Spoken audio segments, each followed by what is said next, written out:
I want to introduce you our new speaker. He's not only has some great information. He and I spent several hours going over this just between us, and Bill and his assistant have spent many hours putting this together specifically for you. This is not a canned presentation. We really put a lot of thought into this, especially Bill, thinking about what can we do best to help you, and I think you're really going to enjoy this presentation. Some of you in your evaluation said, I need some more specific things. This is the session you're going to get that. And fortunately, Bill knows everything. So if you have a question, this is the guy to ask. Let me give you a little background on him. He currently serves as the Director of MBA Program Initiatives at the University of Notre Dame, and he serves as Executive Manager of Complex and Innovative Projects for the Associate Dean as well as the Dean of the Mendoza College of Business. Prior to this, he served as a Director of Career Programs, so he knows about career planning within the University of Notre Dame MBA program. Even more importantly, Bill is a great guy. I work with his wife, Kim, who was on the nonprofit side, and you will hear from Kim on Thursday. She's going to come in and talk about opportunities in the nonprofit sector and also the M&A program. But even more importantly, he is a gourmet cook. So, if you want a special meal this week, I'm sure he'll help you prepare that. And I tried to harass him maybe into being our chef for one of our cookouts next year, because he doesn't do hot dogs and sausages. He does Chilean sea bass. Okay? So, yeah, pretty good stuff. So, with that, I give you, is there anything else we got to cover? Karen? No? Okay, Bill Brennan. Thank you, Mark. Thank you very much. Can everybody hear me?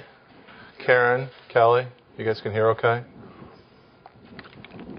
I am very excited to be here today, and I thank Mark and Karen for the opportunity. I've been thinking about this and working on this, as Mark said, for about a month. And I know we're in a little bit of a tough spot here in the afternoon, after lunch. How many people had heavy-duty carbs for lunch? Anybody? Pasta? All right, I know who's going to fall asleep on me. We have the water balloons ready. But I really want to take everything that I've learned over the course of the last 22 years and provide you with nuggets that you can use as you go and develop your own path. Okay? The one thing that you will learn as you go into a job search, as you go into building your career, is there's no cookie cutter approach. There's nothing that somebody can come to you and say, do this, do this, do this, do this, and you'll find the way to success, whether it's in the nonprofit sector or in the for-profit sector, whatever you might be choosing to pursue. So what I would like to do is share these nuggets with you, and you can pick and choose which ones are relevant for you and which ones are valuable to you. I'm quite confident that we have something that is valuable to everybody that's in the room, and that also this is the kind of thing that a lot of you folks are just a few years out of school, but this is the kind of thing, some of these methodologies that you can literally use for the rest of your life and the rest of your careers. So it's my intent to give you my absolute best. I ask for your absolute best back.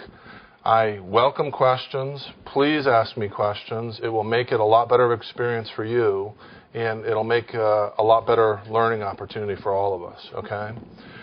So I think the current state, it's important to start and look at the current state.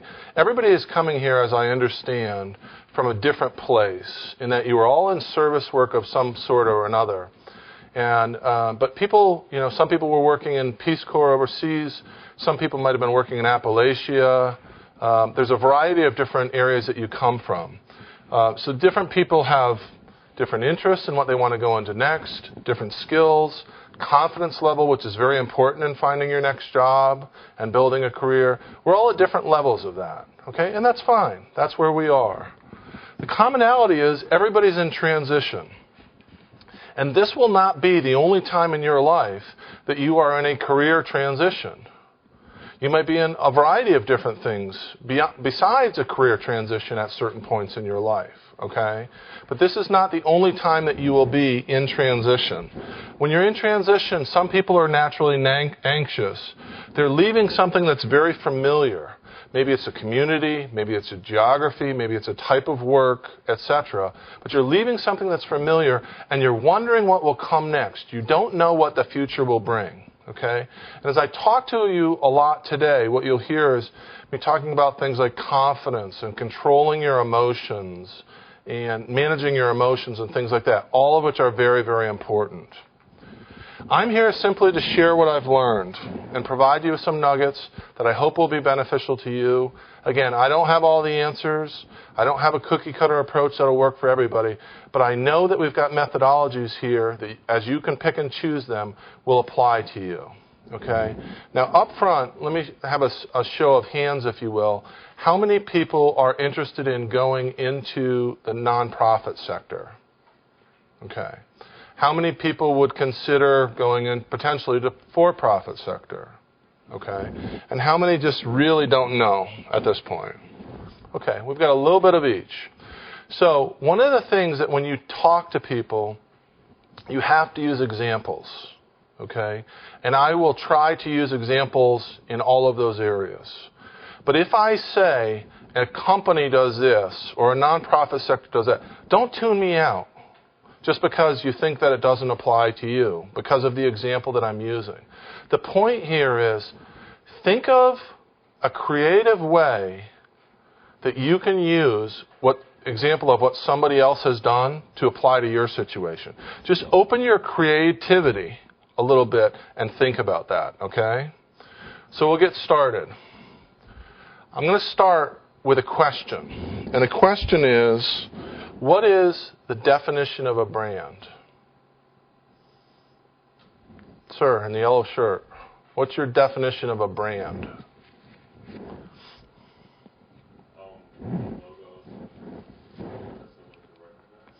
Good, good. Very good answer. Okay.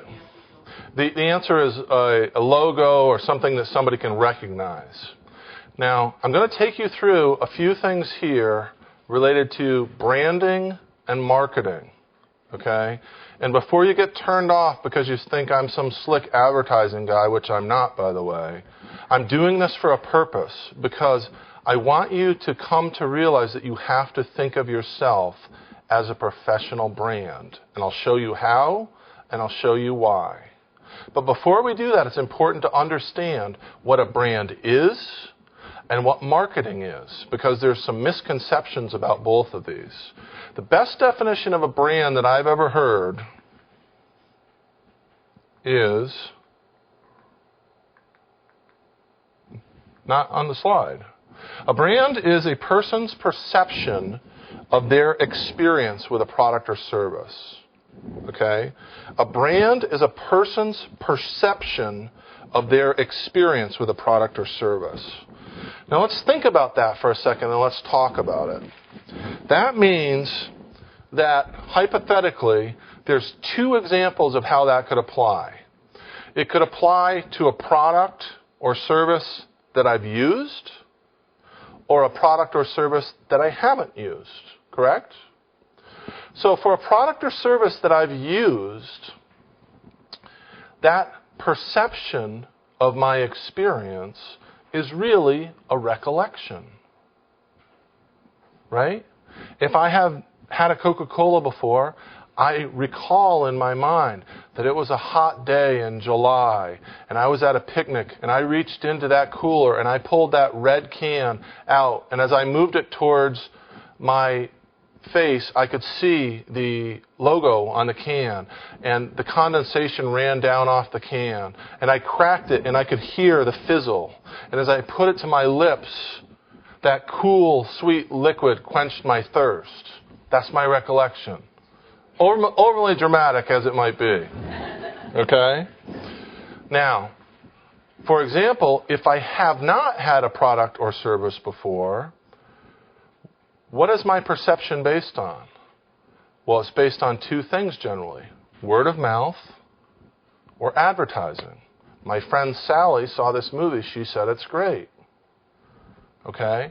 Not to sound sexist in any way, but if I had never had a Coors Light before, like of course I have, I would have this perception that as soon as I put a can of Coors Light in my hand, I would be immediately surrounded by scantily clad, beautiful people in bathing suits, right?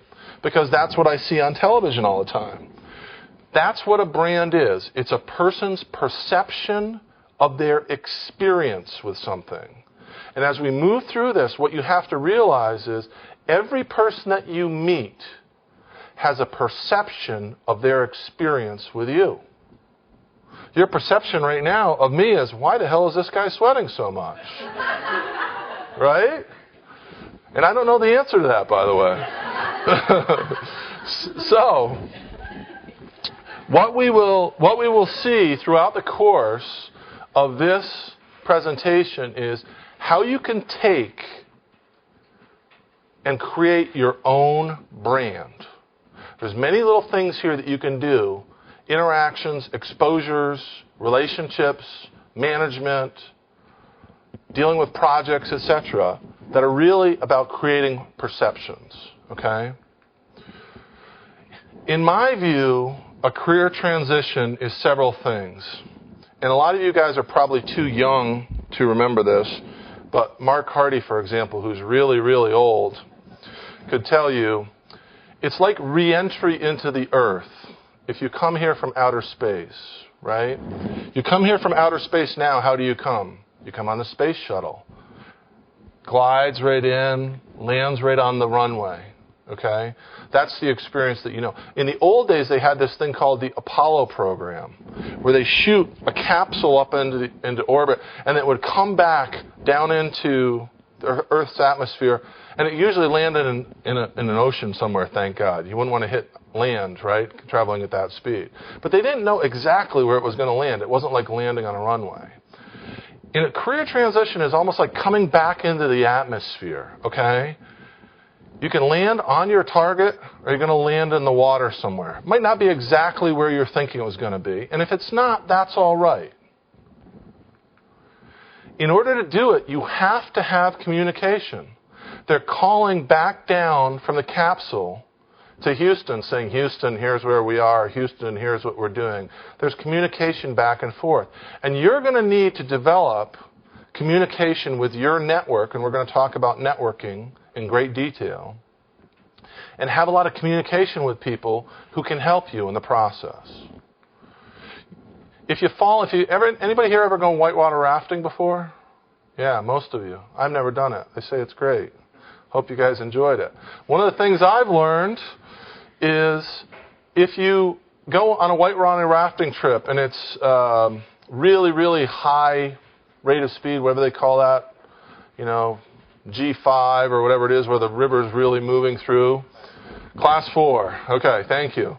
One of the things they say is if you fall into the river, there's going to be other people on the boat that are going to be trying to pick you up and help you out, right? But you have to be an active participant in your rescue. Don't just sit there and wait for somebody to come by and scoop you up. Be an active participant and swim towards the boat or swim towards shore or reach towards an oar. Okay? It's the same thing in a job search or trying to develop your career. Many people just sort of sit back passively and wait for things to come to them. What you're going to see today is I'm going to talk about a very active approach. And the more active you are, the more likely you are to be successful.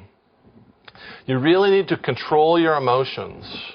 Change is an external thing. Transition is an internal thing. A lot of people wear it right here in their stomach, and they get themselves all wound up, and it shows on their face, and it hurts their chances of success.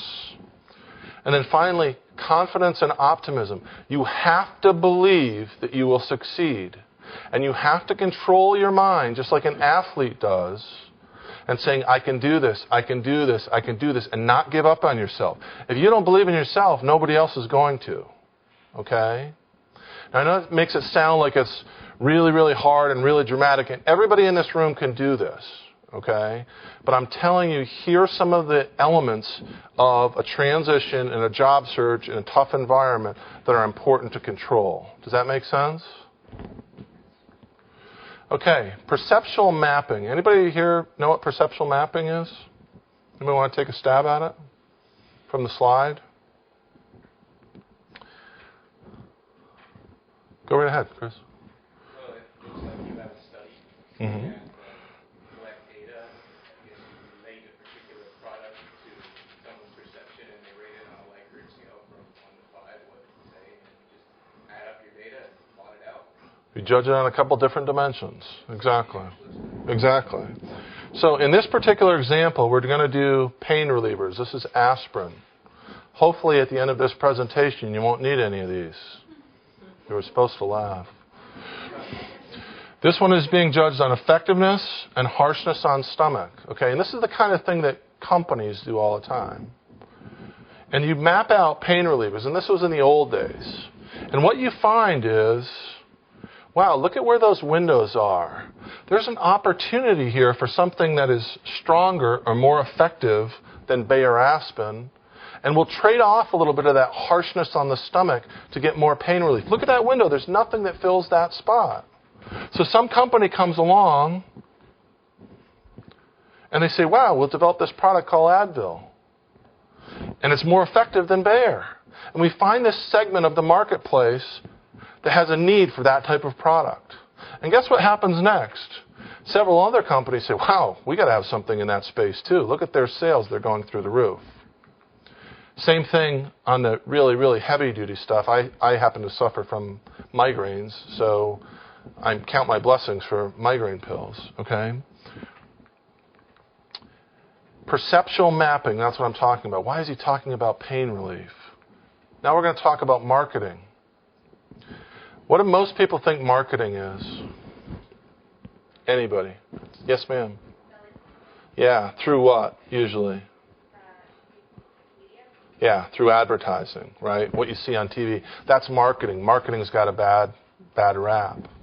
We sell products that people don't need and things like that. In some cases, that's very true. But marketing in a comprehensive sense is 4 things. Identifying the value. The reason why I showed you the perceptual mapping slide is the value was in that window. It was a product that had more pain relief than Adrin, and if it was more harsh on somebody's stomach, that's okay. That's the value that we're providing to something, a value that's of use to somebody. Okay, so identifying that value first, creating that value, actually creating something that's of value that delivers on those promises, communicating the value, which, young lady, to your point, is the advertising, which is what most people think of marketing, and finally delivering that value. Okay, which means making sure your product does what it says it's going to do. In your particular situation, making sure you, as a person, can do what you say you can do. All right? So, let's look at this again. For a consumer product, how is this done? Well, identifying the value, it is done through marketing research, consumer focus groups, all that kind of activity. Creating the value. In that particular situation, working with scientists and engineers and physical product development. Okay? Communicating the value, getting the word out, advertising on the web, magazines, television, etc. And finally, delivering the value, being sure that your product can do what it says it can do. That's the kind of thing that everybody in this room has taken some sort of pain reliever before, right? That's the process of how a pain reliever went from being a concept in somebody's mind to a product on the shelf that you could take and use every day. Now, let's look at it for your personal brand. More importantly, identifying the value. You do that from networking. I'm going to talk a great deal about networking. I'm a huge believer in networking. Tremendous benefits from that. Research. Web research, newspapers, scanning the marketplace, etc., and searching for opportunities. Creating the value. This is really about what you are. When we talk about branding and developing a personal brand, ma'am, that I was talking to earlier, what was your name again? Yeah, yeah. Kristen. So Kristen and I were talking earlier. In this situation, to create the Kristen brand, all we want to do is take all the assets and attributes and skills and characteristics that she has as a person, the training, the education, the experience, the skills, and we want to present them in such a way that we present them out into the marketplace as the Kristen brand, and then see if somebody's willing to buy them. Okay? It's the same concept in a person as it is in a product. So what you are, your education, the skills that you have, and a very important piece that I'm going to teach you, which is called the hand-to-glove analysis. And this is something that you will be able to use and utilize for the rest of your career. This is a great learning and a great methodology. Communicating that value from your network. You can develop a network of 50 or 100 people very easily. Very easily. From your resume, from your cover letter, from your hand-to-glove analysis, etc. That's how you're going to communicate that. And finally, delivering the value is basically based on 2 to 3 things. What you do, which is what you can deliver, how you act, and how committed you are. Okay? By the way, I have slides for everybody that I'm going to hand out at the end. So I know some of you are jotting down vigorously here. I'm sorry, I meant to mention that earlier. If you want to take notes, that's great, but I do have a slide deck for you. Okay? So let's take a look at this. We'll go back to perceptual mapping again. Everybody remember that concept? Perceptual mapping of you or of a category as an employment brand. In this particular instance, the variables that we'll judge on, which are very important, instead of with the aspirin example of being pain relief and harshness on stomach, in this particular case we're talking about competence and likability. And that's really where it's at in terms of an interview situation. When a person comes in to interview, they're being scanned for 2 things: competence and likability. Can this person help us get the job done? Can they help us run the organization effectively? Can they help us service our clients? Okay? Competence. Are they talented? Are they smart? Can they help us come up with solutions and make for a better organization? That's the first side of the scale. The second side of the scale is very simply, do I like this person? Can I imagine myself working with this person? Can I see them sitting at the next cubicle over from me? Can I imagine us around the conference room table having meetings together and working on projects together? And they're equally important. If you're a really smart person, but boy, you're arrogant and people can't stand you, you're not going to get hired. Or if you get hired, you're not going to last. Okay? So looking at this as a perceptual mapping of a brand, there's a number of categories that people can fall into. If you're low on the competence and you're low on the likability, you're simply not talented enough or likable enough to get hired. It's not going to happen unless your cousin runs the organization. If you're very competent but you're not very likable, what you see there is they can see your talent, but they simply don't want to work with you because of your personality. Okay? We've all heard these Seinfeld doesn't play well with others, those kind of episodes. Okay? If you are semi-likable but not really competent, you're just not talented enough or not likable enough. If you get to the point where you're sort of likable, they kind of like you, based on their perception, but it's obvious that you're talented, then you're in the maybe category. You know, you're seeing behind the curtain how now people think about you. There's a possibility that you'll get hired if your brand falls in that category. Going back to the Kristen brand example again, okay? If you're very, very likable, but not very competent, well, God, they'd love to have you as their neighbor. They'd love to have you come home and marry their daughter. But they certainly don't want you in their organization. Okay? And finally, if you're very confident and very likable, that's where you want to position your brand. That's what the perception of you needs to be to the people that you deal with in this environment. Does that make sense? Okay. Let's talk for a little second here about, we're going to talk about impression management. We're going to talk about relationship development and relationship management. And I want to go to the core of these things just in a very fundamental sense. People are going to judge you on three things, as I said earlier. What you do, how you act, and your commitment level. What you do. Does this person have the ability to get things done? Are they a big talker? Anybody can talk, but who can deliver? That kind of thing. How you act. Again, goes back to the likability factor. Does the person come in? Are they always joking around? Are they always really uptight? Do I like them, generally speaking? And your commitment level. Are you acting like they're doing you a favor?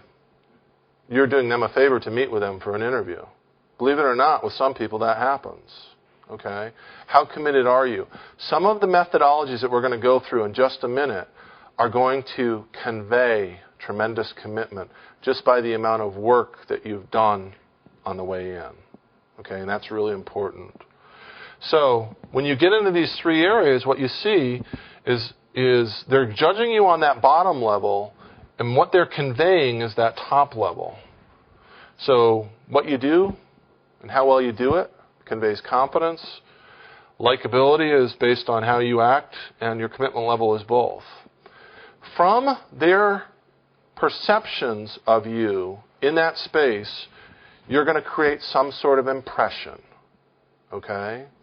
And that impression leads to an opportunity. That's the start of the building of trust. Okay? So we got impression management, which leads to relationship development opportunity, which leads to relationship management. It's like a string that runs together. Okay? Whenever you go into an interaction with somebody, whether it's in an interview or not, think about these things in this way. What am I projecting in terms of competence? By the way I articulate what I want to talk about, by the questions that I ask, etc. How am I being in terms of likability? How am I demonstrating the commitment that I have to this organization? Let me tell you two stories, and I'll ask a question. Since you guys promised me you're going to ask me questions, and there haven't been very many, I'm trying to hold up my end of the bargain here. I'm going to tell you two quick stories, and I'd like for somebody to tell me which is a more favorable situation to be in. Would you rather be in A, the story that I'm going to tell you about traveling, or B, the story that I'm going to tell you about wine? How many people here like wine, by the way? Perfect. I love you all. So, the traveling story. So I am working in a building, and there is a conference room, and I am frequently called to this conference room to participate in meetings with other people. And we discuss all kinds of different subjects. And there's all kinds of brainstorming that's going around. Ideas are bouncing from person to person.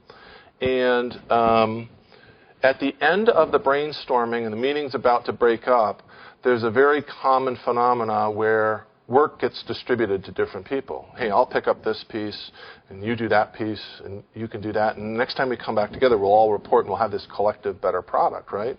Sound familiar? Sound natural? And I notice we're going around the table, and this one guy says, hey, I'm going to be traveling an awful lot for the next 2 to 3 weeks, so I just can't do anything. Okay? That's option A. Option B. A person goes out to dinner with his boss, and his boss's wife, and a whole bunch of other people.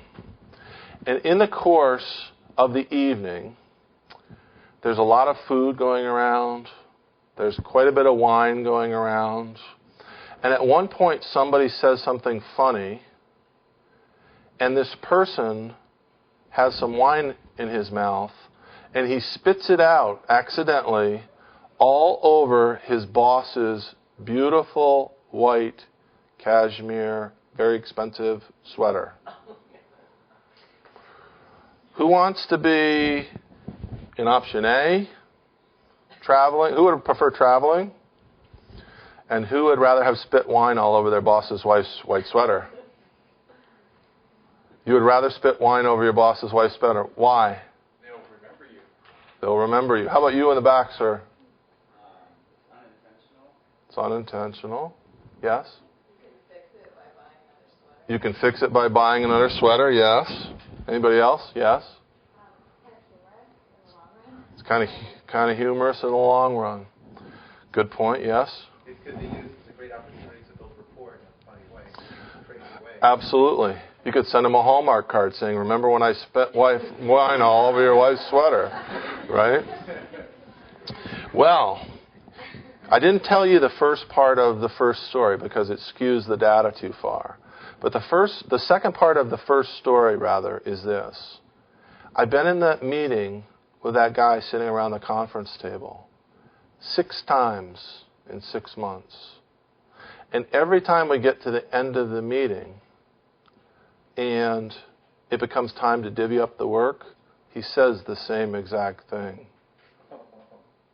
Now, what's my perception of my experience with this guy? Lady in the red. He doesn't work. He's not a worker. He's not a worker. He's going to come in here, he's going to shoot off a few ideas, just the same as everybody else is. But when it comes time to actually do the work, he's not willing to pick up and carry his fair share of the load. I have a very, very poor perception of that person, personally, based on it. That's a true story. Okay? The second one is also a true story. And it's a student that I worked with. Thank God I did not spit the wine all over my boss's wife, although I hope to in a future wife. I think that this situation is particularly interesting because this guy, who I worked with a few years ago, works for General Electric. And he literally spit a mouthful of red wine all over his boss's wife's white sweater because the boss said something really funny and he just was at one of those moments where he couldn't control himself. Okay?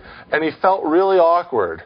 And he virtually undressed the poor woman in the restaurant, taking the sweater off her to take it to have it cleaned for her. And then he called them later on that night to apologize. And then he sent an email at like 2 a.m. to apologize. And then the next morning, he got up and went to work, and he called the woman at home to apologize again. And what was the woman's response on the other end of the phone? She laughed. And she said, "My husband and I were talking about this just this morning. And he told me, Nitin's going to call you today. You watch." Okay? And that's the guy's name. Sorry. And Nitin called. The point was, he had invested so much in this relationship with his boss and with the people around him and had built such a great rapport and such a great relationship that not only did they know what his behavior was going to be, that he was going to call that next day, but it was no big deal. It was no big deal whatsoever. Okay? Now think of that in terms of impression management and relationship management. My impression of that first guy is, if I ever need a job done, I'm not inviting him around the table. No way. This guy's not dependable. You can't count on him to deliver. Versus this other guy can literally spit wine all over my spouse, and not only does she think it's funny and no big deal, but neither do I. Okay? It's about investment in people. It's about investment in relationships with those that you work. Anybody like those stories? All right, good. Development of skills. Now, I'm going to talk about this in such a way that it may sound like I'm talking down at you. And I'll tell you right up front, I don't mean it that way. Okay? I'm only showing you this slide for one reason, because some people have a tendency unintentionally to exaggerate things, and other people can perceive them as it affecting your credibility. Okay? So if we were to look at the development of skill sets, you as young people have certain attributes, you have certain aptitudes, you have certain characteristics. Okay? You have some level of fundamental training. Maybe it's through college, maybe it's through other seminars that you've been through, whatever it might be. Okay? Then you need to, from an older person's perspective, you need to get some substantial experience.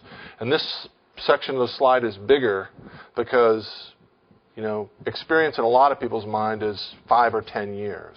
You're not at that stage yet. It's not your own. It's no fault of your own. You're just at a different stage and age in life where you haven't gotten to that point yet. Then you get some advanced training. Maybe it's an advanced degree. Maybe it's being shipped around to different parts of an organization. If you work for the Boys and Girls Clubs of America, Roxanne Spillett, who's a friend of the M&A program, maybe you're working in a club, a local club in South Bend, Indiana, and you get pulled to headquarters in Atlanta. And they put you through some sort of rotational program. You get more experience on top of that, and then you have a really finely honed, polished skill. Okay? Now, if you look at these on the side, this is what this slide is really about. When you get into heavy experience and additional experience on top of additional training experience, that's where a lot of people will perceive you to have really high level of skills. So in the MBA program, for example, we have had students that said, and I'm an expert at this. And people will call me up and say, excuse my French, how the hell can a person with 2 years of experience be an expert in anything? Okay? That's coming from a 45-year-old's perspective. Now, that doesn't mean that the person doesn't have talent. That doesn't mean that they don't have value to add, but they've presented themselves in such a way that this other person doesn't believe what they're saying. They've cost themselves credibility by sort of over-exaggerating, if you will. Does that make sense? How that could happen? Very easily, unintentionally, but it can happen. Okay, so just beware of that is the whole point. Let's talk for a minute. I told you before we're going to talk about your emotional state and managing your emotional state. I think this is really, really important, and I've worked with hundreds and hundreds of people that are looking for jobs. And I think that the people that manage the emotional state better than others have a lot better chance of succeeding. Okay? And I always tell this example about a marathon runner. Anybody here a runner? A lot of you. Okay. Anybody run a marathon? Good for you. So maybe the example that I'm going to use is not quite accurate in your experience, but it's effective in that for those of us that have never run a marathon, you can understand it conceptually. So I always talk to people about this concept of called hitting the wall. Anybody know what hitting the wall is? So for those of you that might not, it's this phenomenon, if you will, of people that run really long distance, and they're running along and they're doing fine. And it's all different for different people. At some person it could be at mile marker 12, and some other person it's at mile marker 20. You never know where it's going to happen. But all of a sudden you just start not feeling really well. Well, God, imagine that. You've run 20 miles. Why would you not feel well, right? But you start really not feeling yourself. Like your stride was just great, and all of a sudden your legs feel like rubber. Your breathing is really labored. Your heart might be racing. Whatever the case may be, it's an individual case-by-case basis. So going back to options. Option A, you've heard of hitting the wall before. Option B, you've never heard of it. So you're running along, you're running your race. And all of a sudden, you hit the wall. Mentally, in your mind, you say, wow, I've never had this happen before. Oh, I must be hitting the wall. Okay. I know what to expect. I calm myself down. I shorten my stride. Okay. I pace myself for a few miles. I breathe deep. I refresh myself when I go by the refreshment stands. And a couple miles later, my stride is fine. I pick up again and I'm fine. Down the road I go. If I've never heard of hitting the wall before and the same phenomenon happens, oh my God, am I having a heart attack here? What's going on? Something's wrong with me. Okay? The point of this example is I'm going to show you what the emotional state of many people going through a job search is, because I want you to know it ahead of time. Okay? I'm not offering this as a precursor for your future, but rather that as you go through this, you understand as you get into these different stages, if you start feeling a certain way, that you're not alone, that it happens to many people. Okay? And number two, that if you are in that space and you start feeling these things, you have to fight this as a fight. You have to fight yourself. You have to perk yourself up. You have to keep pedaling hard, because you're not going to get out of it if you let yourself get sucked down emotionally. People will pick up on it. You'll lose your energy. You will not have, the likability factor will be affected, etc., etc. Okay? So this is a very common thing. In the first month of a job search, people are anxious. Who wouldn't be? You're a little anxious now, going into a transitional state and trying to figure out what you want to do next. You know, they're curious. Gosh, I don't know what kinds of things are going to be available for me out there. I don't know what kind of opportunities there are going to be. You're trying to find your way. After today, you're going to be busy, because I'm going to teach you all kinds of things that you should be doing. Okay? And you're uncertain. You have no idea. This is sort of a drifting stage in your life, and you really don't know. 2 to 3 months into it, you're hopeful and excited, and you're busy. 4 and 5 and 6 months, you're uncertain, you're tired, and you're overwhelmed. Okay? And then 7 months through a year, you're worried, you're frustrated. A lot of people let their confidence be affected by it. You're disappointed. Some people get embarrassed. This perception, if I was any good, I'd be picked up by now, right? Which isn't necessarily true at all. But people feel that way. Some people get angry. Any of these emotions over here do nothing but hurt your chances of getting that job. You have to fight those. You have to pick yourself out. You have to surround yourself with people who will challenge you, who will support you, etc. If you get into that space, don't let yourself get sucked down. It's like a sinkhole. Okay? Fight this and control your emotions. Does that make sense? Any questions? All right. Chronology of the hiring process. Now, you're on this side of the screen, and what we're going to show you through this slide is the behind-the-curtain view, just like in the Wizard of Oz, from the company side, the organization side, the nonprofit entity side, the higher education institution side, the hospital side, whatever it might be, whatever you're interested in pursuing. Here it is. Okay? Companies start by developing some sort of posting for a need, advertise that posting, they collect data, and they schedule interviews. Okay, and then there's some sort of internal discussion. And then after that, there's some sort of offer that's made, and there's discussions, and there's some time to think about it. Most people say, hey, can I have 48 hours to think about it, and I'll get back to you?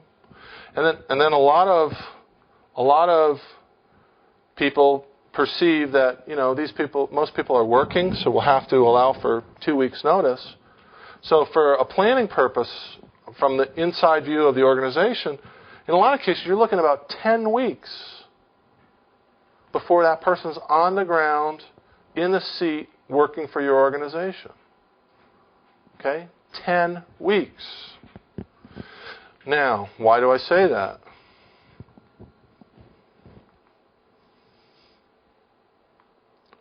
"10 weeks is right here.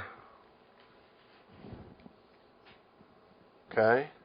It takes a lot of companies time. It takes a lot of organizations time to find people.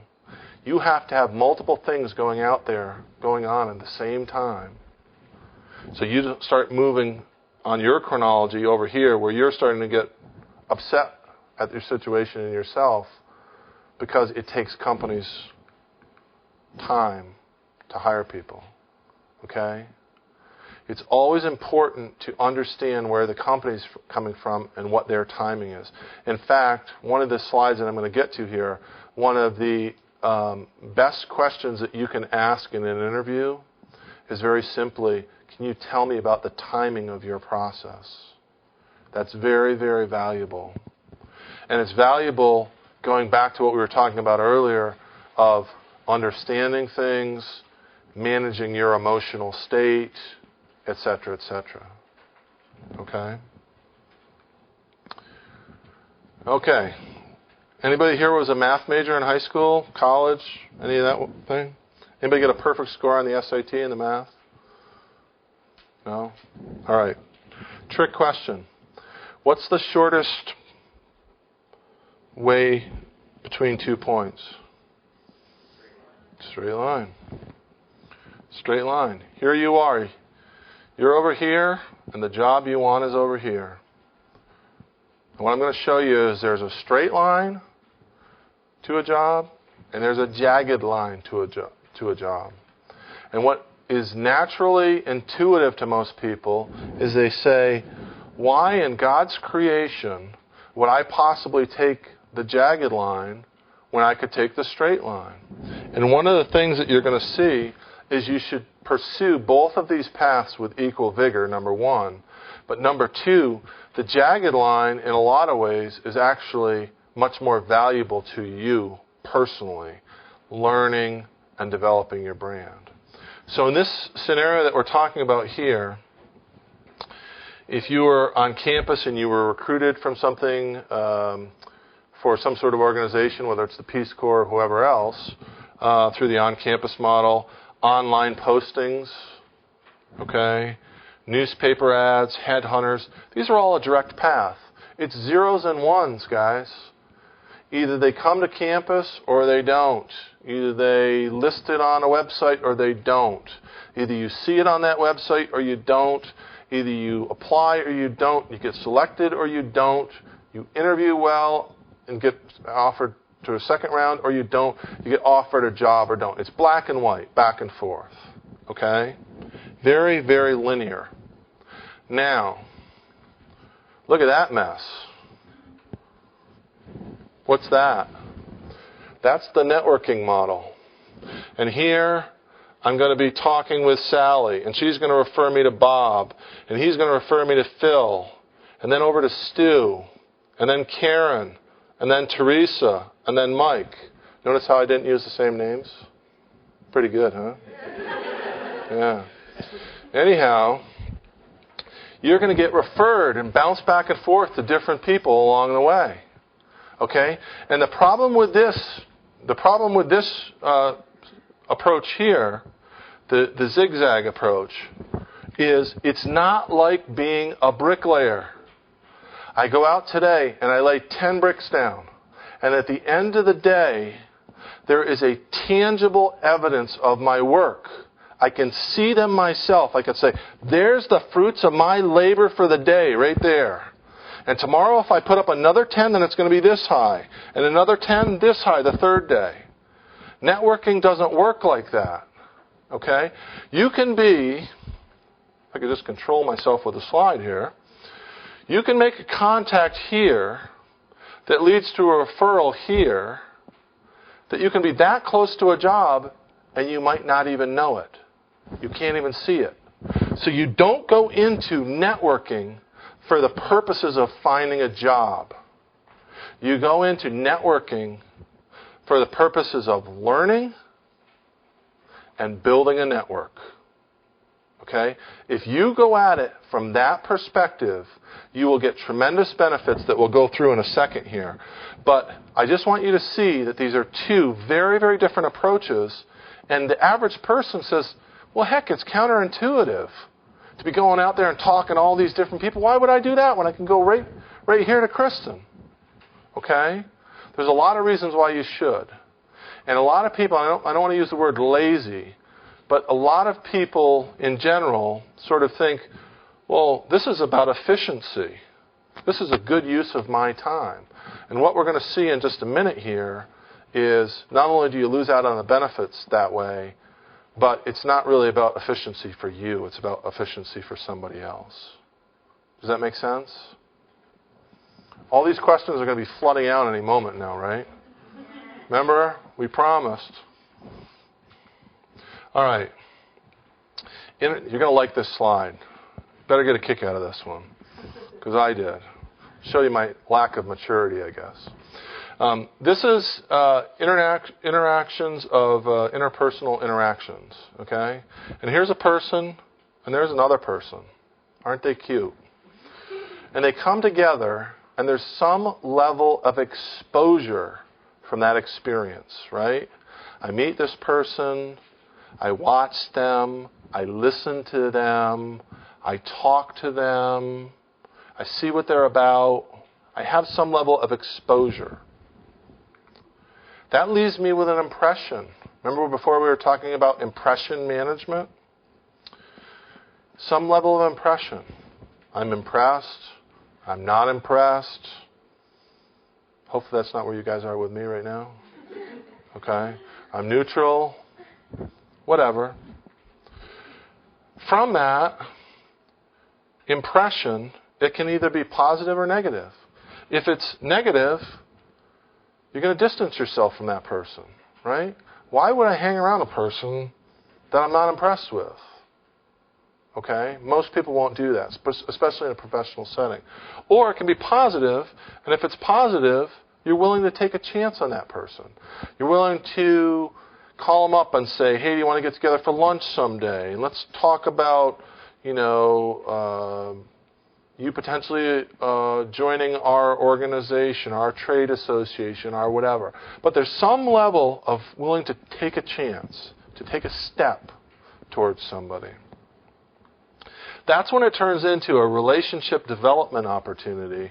And there's some level of trust that starts here and is sort of on a continuum all the way through this. Relationship development to relationship management. Okay? I know this is sort of very basic building block, but I think it's really important to think about that.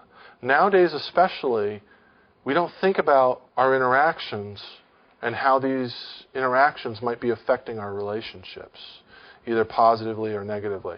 Go back to the wine story. Go back to the traveling story. Prime example, right? I meet this guy. We go to a conference room table. We have all kinds of discussion. He's not willing to do any of the work. What's my impression? It's negative. He ends up right here. Not going to bother with him. Yes, ma'am. Absolutely. Bring it on. One thing, and I don't know where they want to end up. Mm-hmm. How do you create a network if you don't know where you want to be? And B, if you're someplace now and you're not sure if you're going to be someplace else in the future, is it worth, like, for instance, I think I'm going to be somewhere else come next May. Geographically. Okay. Probably a completely different part of the country. If that's true, how is it worth it for me to take the jig-jag path rather than try to do the direct path? It's a very good question. Did everybody hear that? Mike, did you get that? So the first part of the question is, how do you develop a network, correct? Well, in a different area. Yeah, and then the second part is, if you're going to be in a different area, what should you do? Which path should you follow? So I would say that how you develop a network, we're going to spend great detail on that in just a minute, so hold off on that part. If we go through that section and you don't feel answered your question, we can revisit that. Option B, though, and this is, there's, like I said, there's no cookie cutter answer. But option B is I would still suggest that you should engage in networking even in the geography that you're in now. And the reason why I would say that are sort of two things. One is through networking, you'll learn a heck of a lot. You'll learn a lot about organizations. You'll learn a lot about people. You will learn a lot about people at this level have these kinds of skills and experiences, and people at this level have a whole bunch of different skill sets and experiences. And what you'll find is those are similar from geography to geography. So you'll learn a lot about that. You'll also be able to talk about, say, for example, you're interested in social services. You'll also be able to talk about when you go from here, say you're stationed in South Bend to Los Angeles, when you're talking to people out there, social service agencies in other areas have done it this way. You have some level of knowledge base about the sector in general that you can share that can create a positive impression about you in terms of knowledge, doing your research, understanding of the sector, etc. Okay? So, but let's see as we go through this section if we answer your question on networking. Going back to Nitin, my friend Nitin with the wine, right? He's come together with his boss and all the people that he works with. He's had exposure to them through his work, through his interactions with them, through going to lunch with them, through going to meetings, etc. And this path here was what was discovered, that it was a positive impression, and people were willing to take a chance, and they were willing to develop relationships with him, and he was managing those relationships, and all of a sudden he spits wine all over his wife's beautiful white sweater. If he hadn't have invested and developed those relationships along the way, that never would have happened. All right? Anybody getting the carb load yet? All right. Here we go. Benefits of networking. Develop skills that you can use for the rest of your life. Okay? Anybody ever hear of a basketball coach who coaches big-time basketball team, and after doing that for 10 years, he gets fired, and he goes and works in a university setting in the development area, and he commands a 6-figure salary in the development area and has a very successful 15-year career doing that? I have. Why is that? Because he's developed skills in the interpersonal area, in the relationship area, pressure management, relationship management area, okay, from meeting people, from networking with people, with learning about how to deal with people. Secondly, you can find a mentor. Who here in this room doesn't want to find a mentor? Please raise your hand. Any of us can use a mentor. Most of us can use multiple mentors. I'm married, so I have one at home. She's a good one. She's sitting in the back of the room right now, so I have to say that. You can find a future partner for collaboration. Might be on the business sense, might be on the nonprofit sense, might be something that you want to start together, a whole new area of nonprofits that are untapped. Or it might be something where you want to form some sort of alliance across different groups. But finding people that you can work with, finding talented people. This is very important. Learning, gaining wisdom from more seasoned people. That's what you're really doing when you find a mentor, right? Who here wouldn't want to, myself included, want to learn from other people knowledge that they know that you have yet to learn? Why not? It can only make you more successful. Build an organic professional network that you can use for the rest of your life. It's like an atom bouncing around, right, in a petri dish. Where you got a bunch of atoms bouncing around in there. As you have different needs, as you have different questions, as you have different things that you can contribute, you tap into that. Okay? But you've got nothing to tap into if you haven't invested. It's just like saving money. If you go to the bank every week and you put $10 into the bank, $10, and you do it for 10 years, and something happens, well, now you've got money to go in and take something out. You cannot make a withdrawal if you haven't made a deposit. And it's really important, no matter how busy you are, no matter what stage you are in your life, no matter what your work entails, that you should be networking. People do this all the time. They have breakfast meetings. They have lunch meetings. They have drinks after work. They have dinner meetings. They belong to professional associations, etc., etc. Okay? There are certain people that cannot get a big enough network. Not that it's a competitive thing. You know, I've got 3,000 people on my Facebook page. You've only got 200. Big deal. It's not about that. It's that they see the value of having interaction with these people and what they can contribute to the people and what the people can contribute to them. Okay? Help you develop connections in an organization to be known for more opportunity to climb the ladder. We were talking about Roxanne Spillett before in the Boys and Girls Clubs of America. You think that's not a big organization? As big as some companies, right? To find future employees. If you want to work in the social service sector and you want to be an executive director, your success is going to be dependent on, more than anything else, one factor: the quality of the employees that you're able to attract, develop, and retain. Okay? And more people have gotten jobs and gotten opportunities and that kind of thing from networking than any other way. To gain access to specialized knowledge in an industry, in a sector, in a marketplace. You talked before about, I'm not going to be in this market in 6 months. I'm going to be living in Los Angeles, for example. Well, there's sort of a marketplace or geographically placed knowledge that's very valuable to you. To gain a connection which can lead to a referral. We're going to talk about referrals in just a minute here. And finally, to get a job. Now, the problem is, most people that go into networking are just doing it, many people, I shouldn't say most, many people, just simply to land a job. And as soon as they land that job, all the networking stops. Okay? That is a major, major mistake. Because you can't be it's herky-jerky if you do it that way. And right now the economy's not good, right? Everybody knows that. And people are calling each other up and they're saying,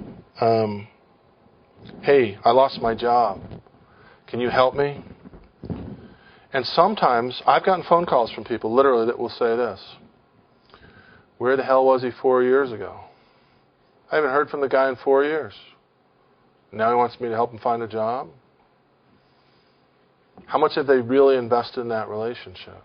Okay? So it has to become a part of your professional life. That's really, really important. Okay. What's that? Anybody? A house. Also an institution. Can you tell I like coloring? This can be any sort of institution. This can be the United Way. This can be the Boys and Girls Club. This can be St. Joseph Regional Hospital. This can be General Electric, HP, IBM. Doesn't matter. Okay?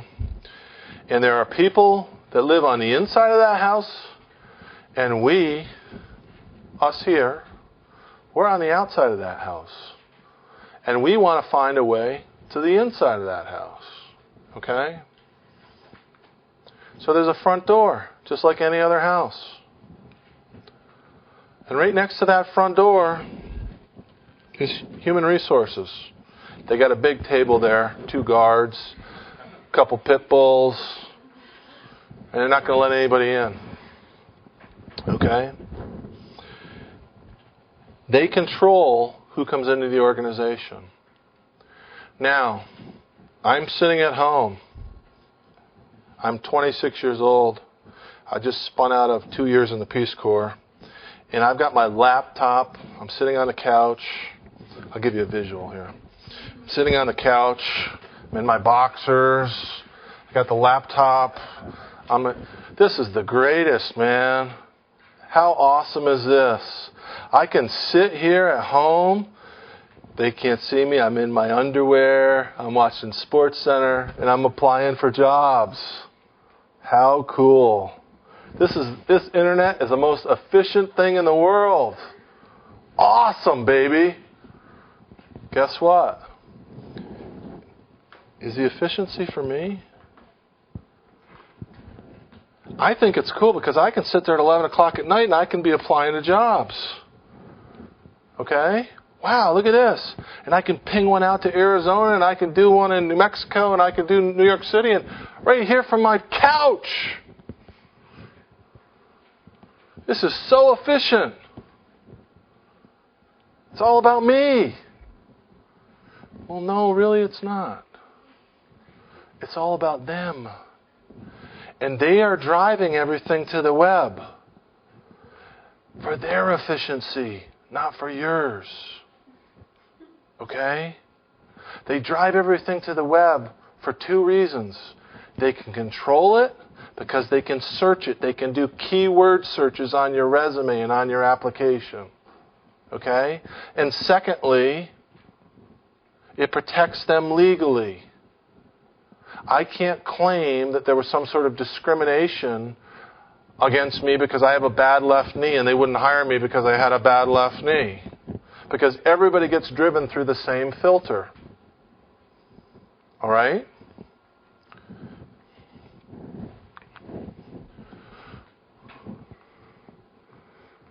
There's a side door.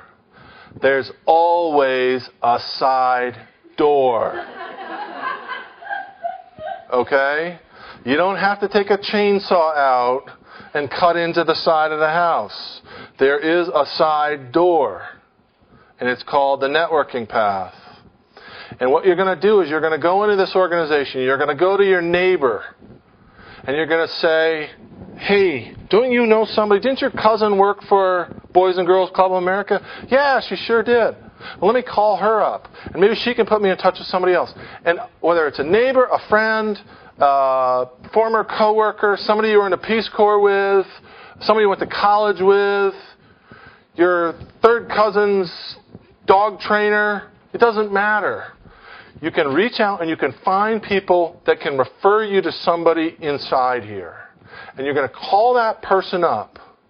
And you're going to talk to them. And I'll tell you how to talk to them in just a minute. Okay? And what you're going to do is you're going to be bouncing around in here talking with as many people as you possibly can. Alums, neighbors, friends, whatever. Doesn't matter. People. As long as they're not in a fishbowl swimming around, you'll talk to them. Okay? And you're going to get bouncing around in here, bouncing around in here, bouncing around in here. And what are you going to do? What did I say the biggest value of networking was? See if you're paying attention here. Learning. We got at least 3 people that are with us. Thank you. Learning. And you're going to learn from these people. What's this organization like? What's the culture? You know what it says on the website? What do you think they're going to say? This place sucks on the website? No. What's it really like? Okay? What is your average day like? What is your biggest accomplishment in the last year? What keeps you awake at night? And you're going to bounce around with people. And you're going to learn from people. Okay? And eventually what's going to happen is somebody's going to say, hey, you know, you kind of, Kristen, you kind of, I know her name, that's why I keep using her. Plus she's in the second row. Never sit in the second row. Kristen, you seem like you'd be a good fit here. Are you interested in the company? You don't whip your resume out and say, hey, I'm here. Please hire me. You're talking to them. You're learning from them. Let them come to you and ask you about your situation, about your interest. And at that point in time, you say, yeah, actually, you know, there was this job that I found on your website that I'm really kind of interested in. Do you think I'd be a good fit for this? knowing what you know about me and the conversations that we've had and learning about my background, do you think I'd be a good fit for this? And they look at your resume and they look at how you present yourself and they say, you know, I really do. And guess what happens? Then somebody puts you in touch with the hiring manager. There's always a hiring manager for a person that has an opening in their area, okay? And then the hiring manager will reach out to HR. So just like everybody else, you have to apply through the web, okay? But most people, that's where it stops. I put out 200 resumes on the web. Gosh, wonder why I'm not getting any hits. You got a better chance of hitting a lottery, okay? But I put out 200 resumes on the web, and I've been networking the living daylights out of these 5 organizations, learning about the organizations. Finally, I got somebody that got me to the hiring manager. Now your chances went up dramatically. Does that make sense? Any questions? Yes? What are like the rules for networking and when you apply for jobs? Because a lot of times like don't email us, we'll email you kind of stuff. And then you hear like you should email their messages. I don't know the social standards. Yeah, so the question is, for anybody that didn't hear it, the question is, what are the rules for networking when you're applying for jobs? Here's the optimal situation. You want to go into oh, she took off on me. The lady that was just talking about leaving one marketplace and going to another. Okay.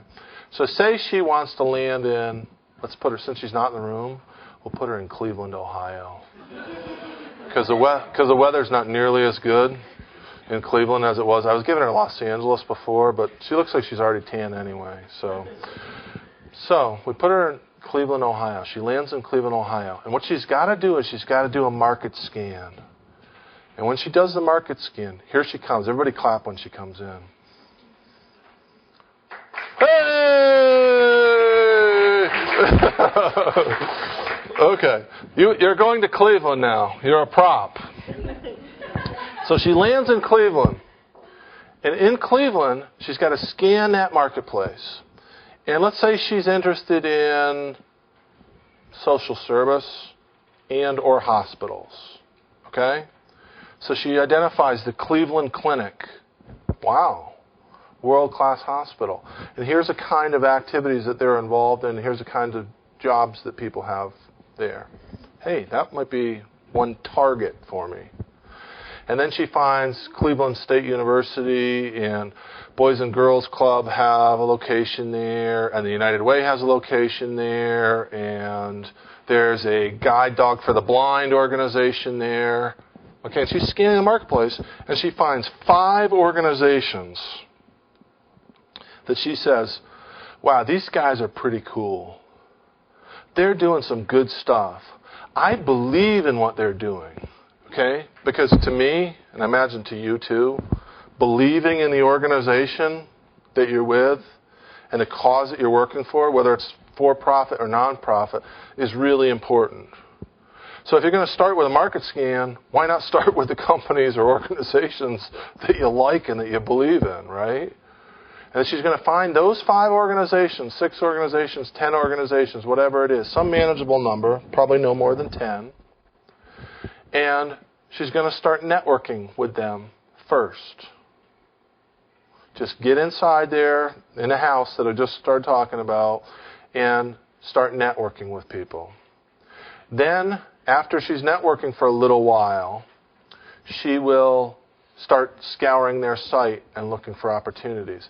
I think it's very difficult if you apply for a position and try and network starting at the same time. You see what I mean? Everybody? No? Yes? You want to have some, it's like we're going back to the group of us in the room that are runners, right? You run every day. You build up some leg strength. You build some equity in your workout. Okay? We want to build some equity in that marketplace, that knowledge about that institution, knowing some people, all of that, and then strike while the iron's hot. Okay? Yes, sir? So when you say network, are you saying that you literally walk into the place and the first person that's somewhat approachable, you strike a conversation with? No. I mean, that could be one way to do it, but you might get escorted out of there, right? I mean, sort of, some people might think of it being a little weird. You know, one of the things that you can do is that you can, all of you went to school somewhere, right? We all have degrees. You can go to your alumni association. Anybody go to Notre Dame?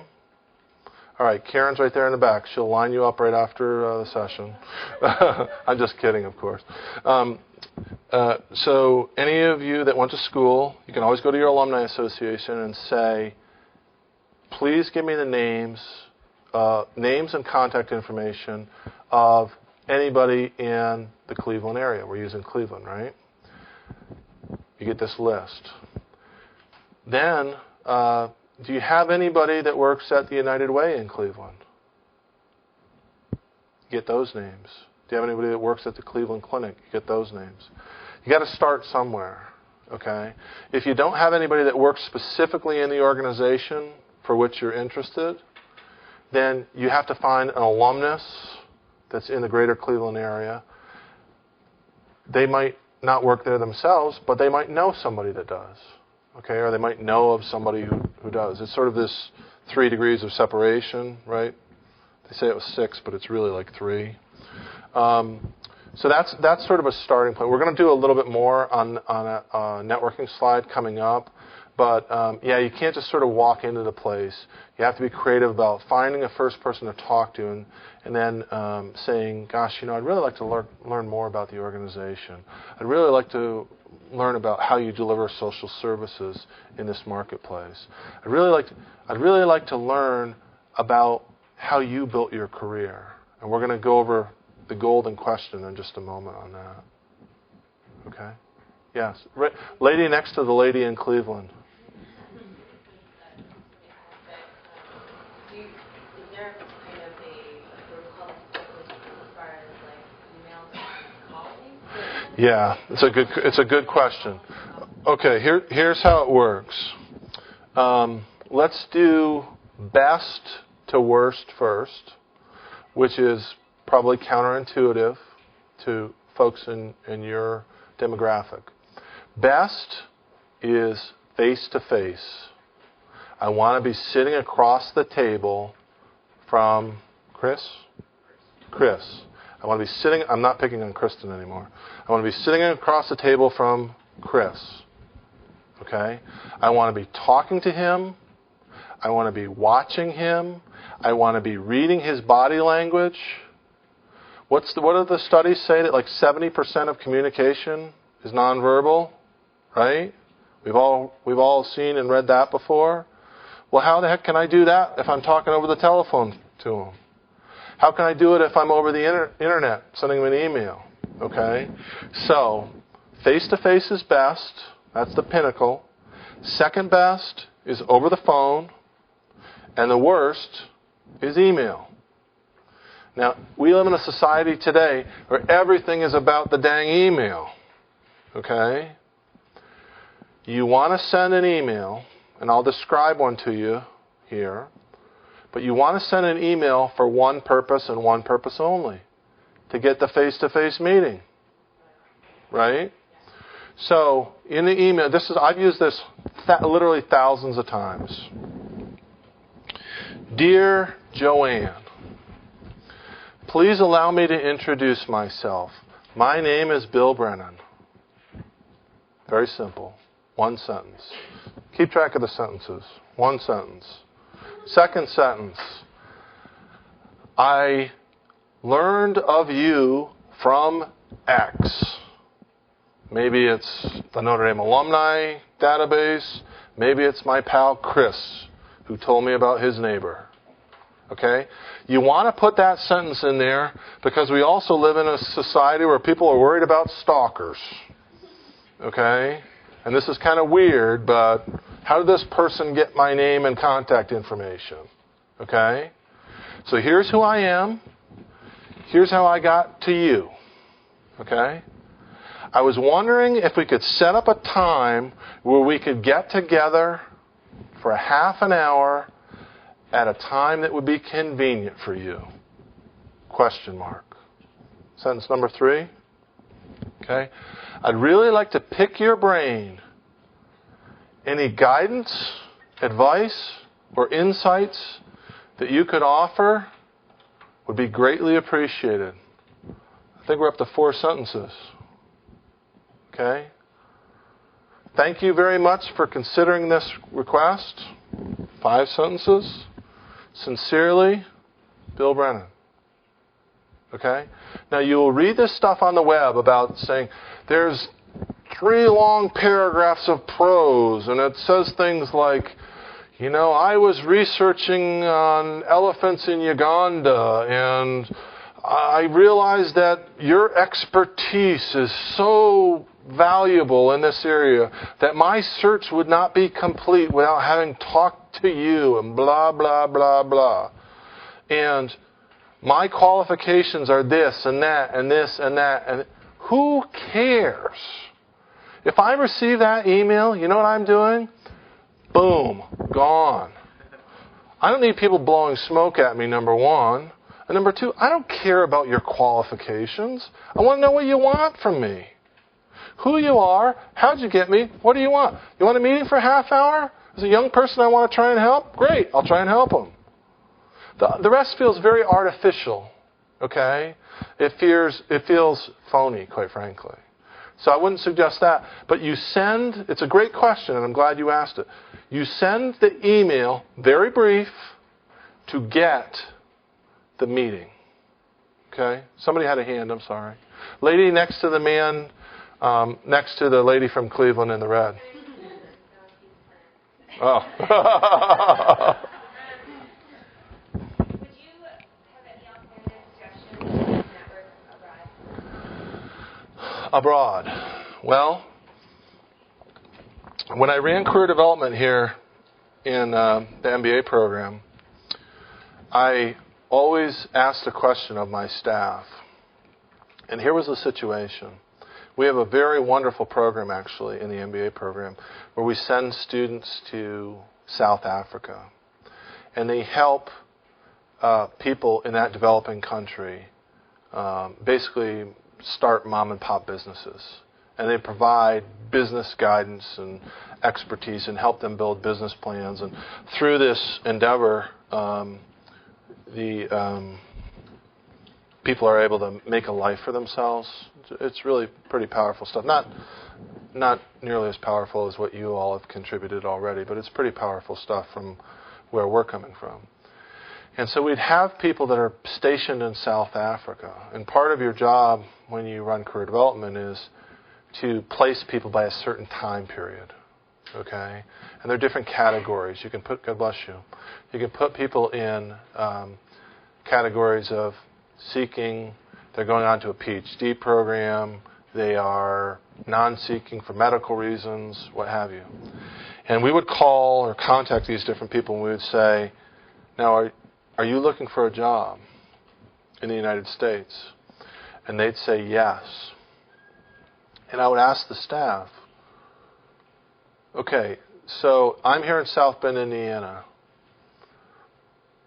If I wanted to get a job in Moscow right now, how would I do that? And they would say, well, first, you usually got to be in Moscow, right? It helps your chances a lot if you're in country, okay?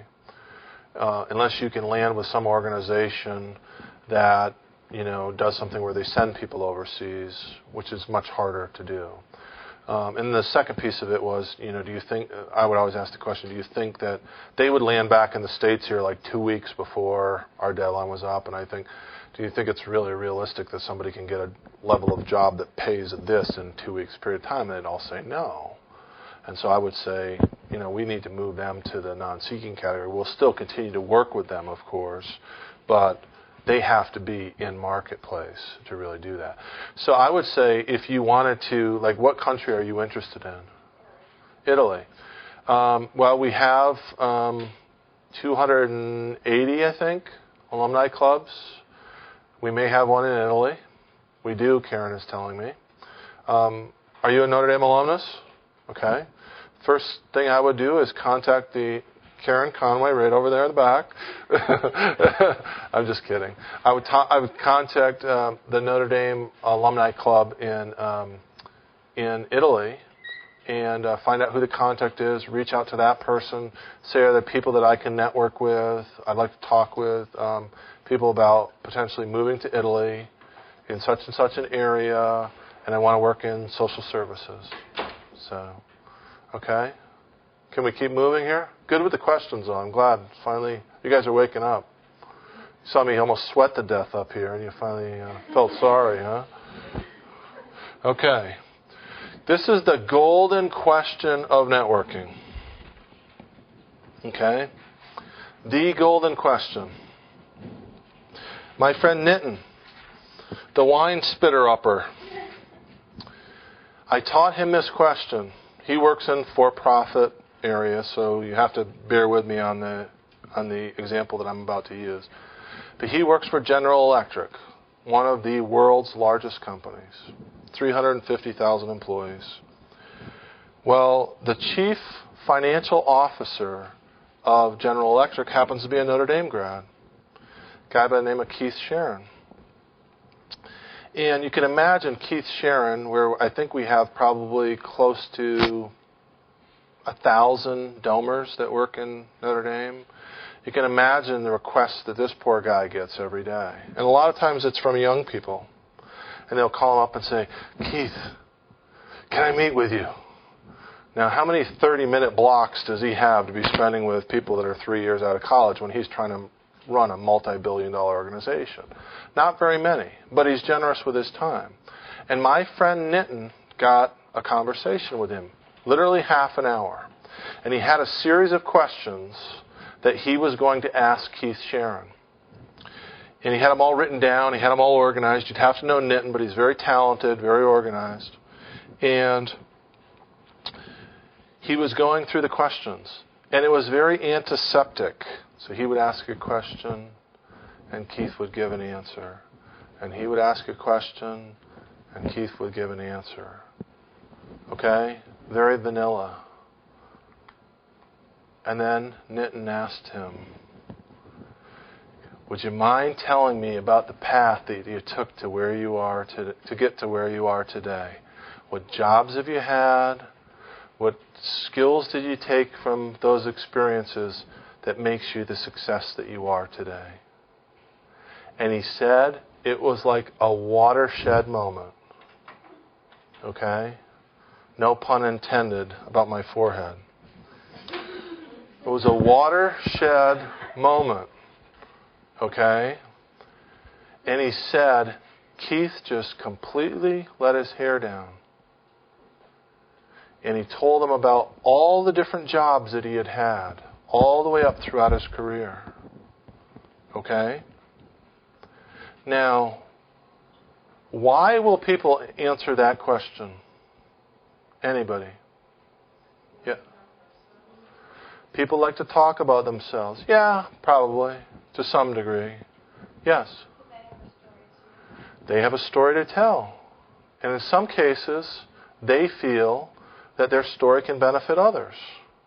Okay? That's a very valuable question. If you meet, the head of the Red Cross, you should ask him that question. If you meet Roxanne Spillett, you should ask her that question. If you meet Carly Fiorina, you should ask her that question. Doesn't matter who. Any executive level person that you can ask that question to, what will happen? What's our goal? Number one goal, networking? Learning. You will learn. Okay? That is a very valuable question that you will use for the rest of your lives. Okay. Rings of a tree. Any biologists here? Yes. Quick question. Yes.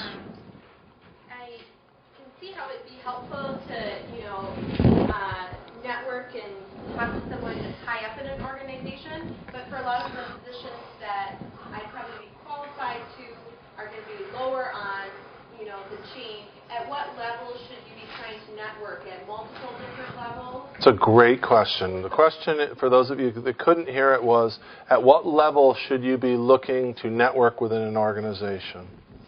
High level, medium level, low level. I would say it's a very, I'm not trying to sound smart in saying it this way. You want to network with anybody and everybody that you possibly can on all different levels.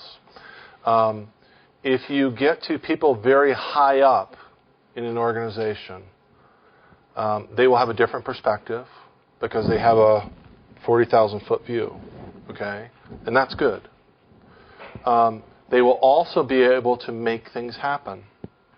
I have literally picked up the phone and called people that I know before in organizations and said, hey, Joe Smith, I've got this gal that I'm working with, and she's got a 3.9 GPA, and she's interested in your organization, and she's interested in this functional area, and she's really talented, and I would give her my personal highest professional recommendation.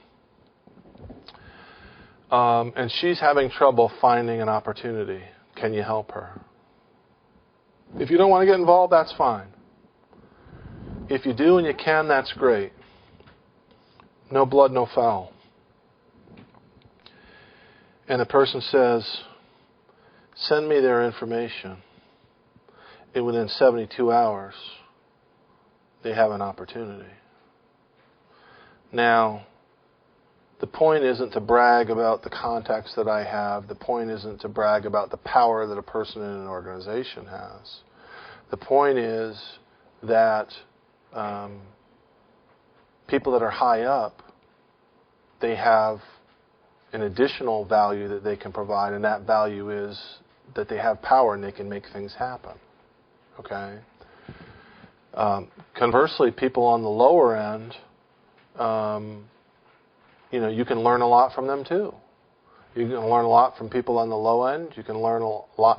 You can hear what the culture's really like from them. They'll tell it to you straight. Okay? They'll tell you what it's like to have gone through the first 2 or 3 years out of school and sort of establishing your feet firmly on the ground, etc. That the person who's on a very high end might be too distant from that to really be able to tell you anything of tremendous value. Mid-level person can tell you potentially, what kind of needs that they have that you have to develop the skill sets for to make it to a mid-level type position. So I think all of them, one of the things that I have learned and one of the things that I have seen of people who are successful of networking is there's a learning, right? We're talking about it's about learning. It's about learning. I probably sound like a broken record up here with that to you guys. But it's about learning and knowledge. Would you rather learn from a person at the very top of an organization, or would you rather learn from people at the bottom and then work your way up the chain? That's a question.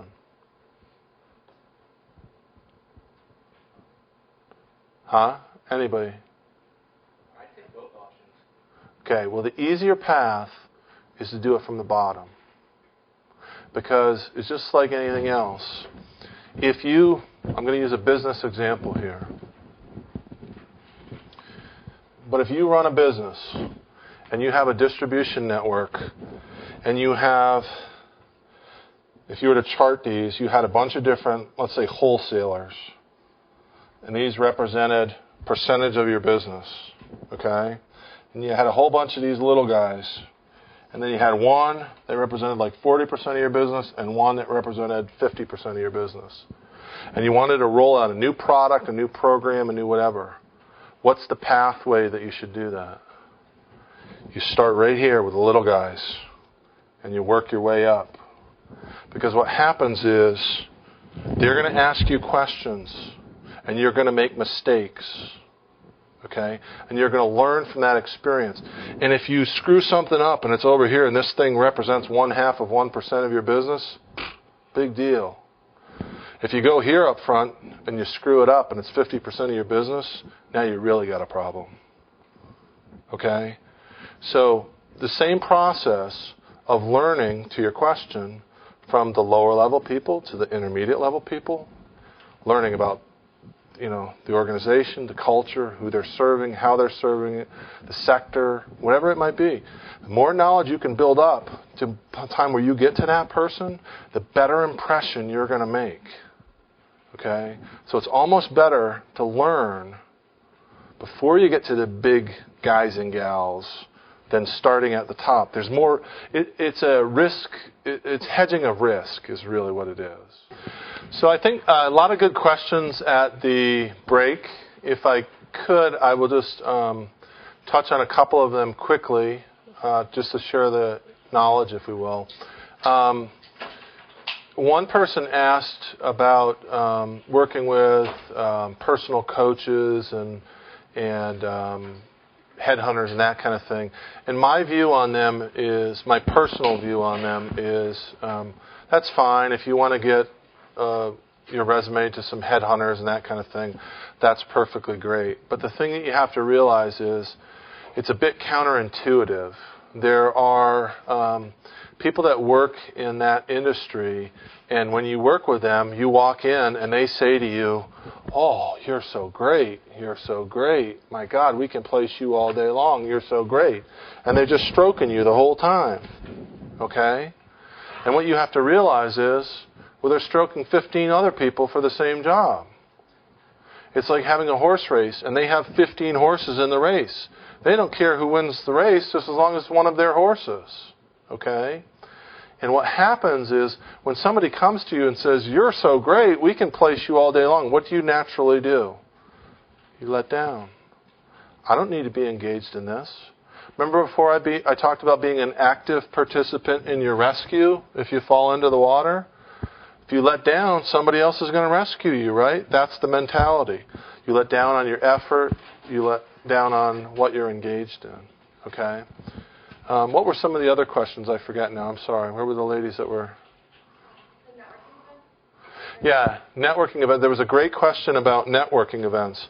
And this lady in the back of the room said that she read a book, and this particular person mentioned that in the book that when they'd go to these networking events, that what they'd find is there are a lot of people that were in the room that were all in the same situation.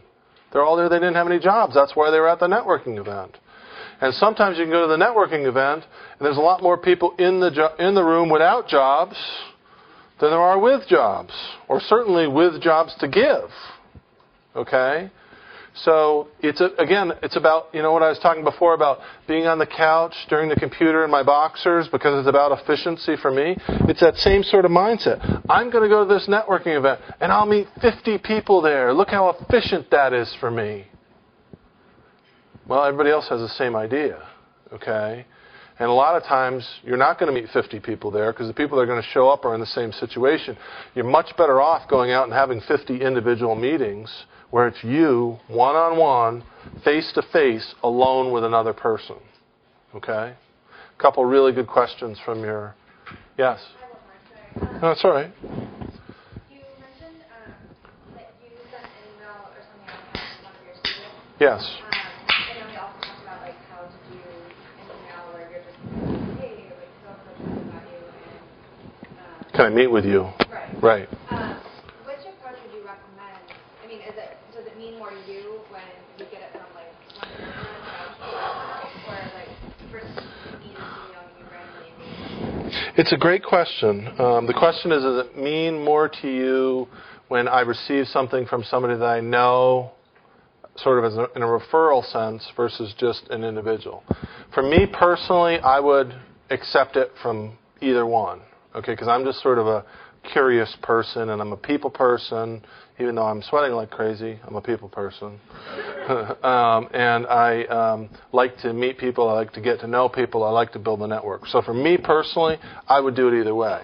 That doesn't mean that's the way everybody does it. So for example, I could tell you a quick story. And I know this sounds like I'm bragging, and I'm not a bragging type personality. There's a young lady that I worked with last year. And I was just very, very impressed with her as a person. She was smart. She was hardworking. She had a presence. She had a maturity beyond her years, probably because she grew up in a family business. her family owns a series of McDonald's restaurants. And so from the time she was a young girl, she was around older people and listening to her parents talk business with these people, etc. And I was just really, really impressed with her. So I opened up my network to her, and I started contacting different companies on her behalf, basically to try and help her get an internship. And I put her in touch with a friend of mine from Hewlett-Packard. And I wrote a recommendation on her behalf, introduced her, and then she reached out to him and asked for a time to talk with him. And he talked to her for close to an hour. And the whole time that he talked to her, all he talked about was, hey, are there no new buildings on campus? How do you think the football team's going to do this year? That kind of thing. What's it like? What's the weather like there now? Are the students upset about the football team? Whatever. And finally, she's very, like I said, she's mature. She's got presence. She's got chutzpah. She said, are you going to ask me any interviewing questions? And he said, no. And she said, why not? And he said, because you came to me from Bill Brennan. And Bill Brennan has only sent me 5 people in 10 years. And all of them have been top shelf, first class people that we would hire in a second. If you come to me from Bill Brennan, I know he's already done the screening for me. I don't even need to do it. Okay?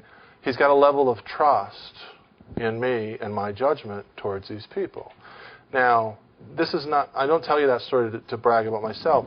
If you have somebody that you have a very good relationship with, that knows you very well, that has worked with you in a work environment and can speak to your positive attributes and things like that, and they have other people that they can connect you with in a similar sort of way, well, gosh, of course, yes, you should try and leverage that type of opportunity. I would say that you should pursue both paths, but a lot of times, you can develop your own contacts and your own relationships and make your way yourself. But conversely, people that know other people, they can make sort of one phone call, and you have a really good chance at an opportunity. That's helpful too. Yes? Did you offer or did you ask? I offered. But I assume you probably asked. I have. And usually I say no. No, I'm just kidding. So if you have somebody who you think would mind talking to you, what are some effective ways of asking? It's a great question. If you have somebody that you think would probably vouch for you, what's the best way to go about trying to leverage that? I think the first thing is to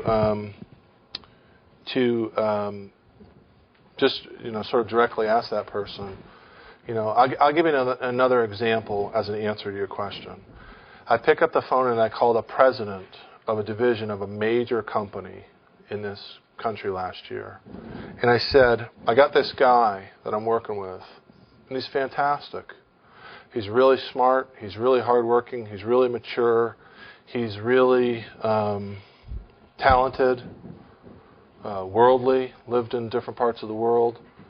He's interested in supply chain management. Why anybody would be interested in supply chain management, I don't know. But he's interested in supply chain management. Sorry, was that my outer voice? And so I said, I wanted to ask a favor. Would you be interested in talking with this guy? If you can help him out, he's having trouble getting an internship through no fault of his own. We all know the economy is tough. This economy is making it tough for some very talented people to get some opportunities. And, I'm going to ask you a favor. If you don't want to do it, or you're not interested in doing it, or you can't do it, no problem. There'll be no hard feelings whatsoever. But if you could, even if you don't have something for him, if you could talk to him and maybe give him some guidance advice, that'd be really helpful.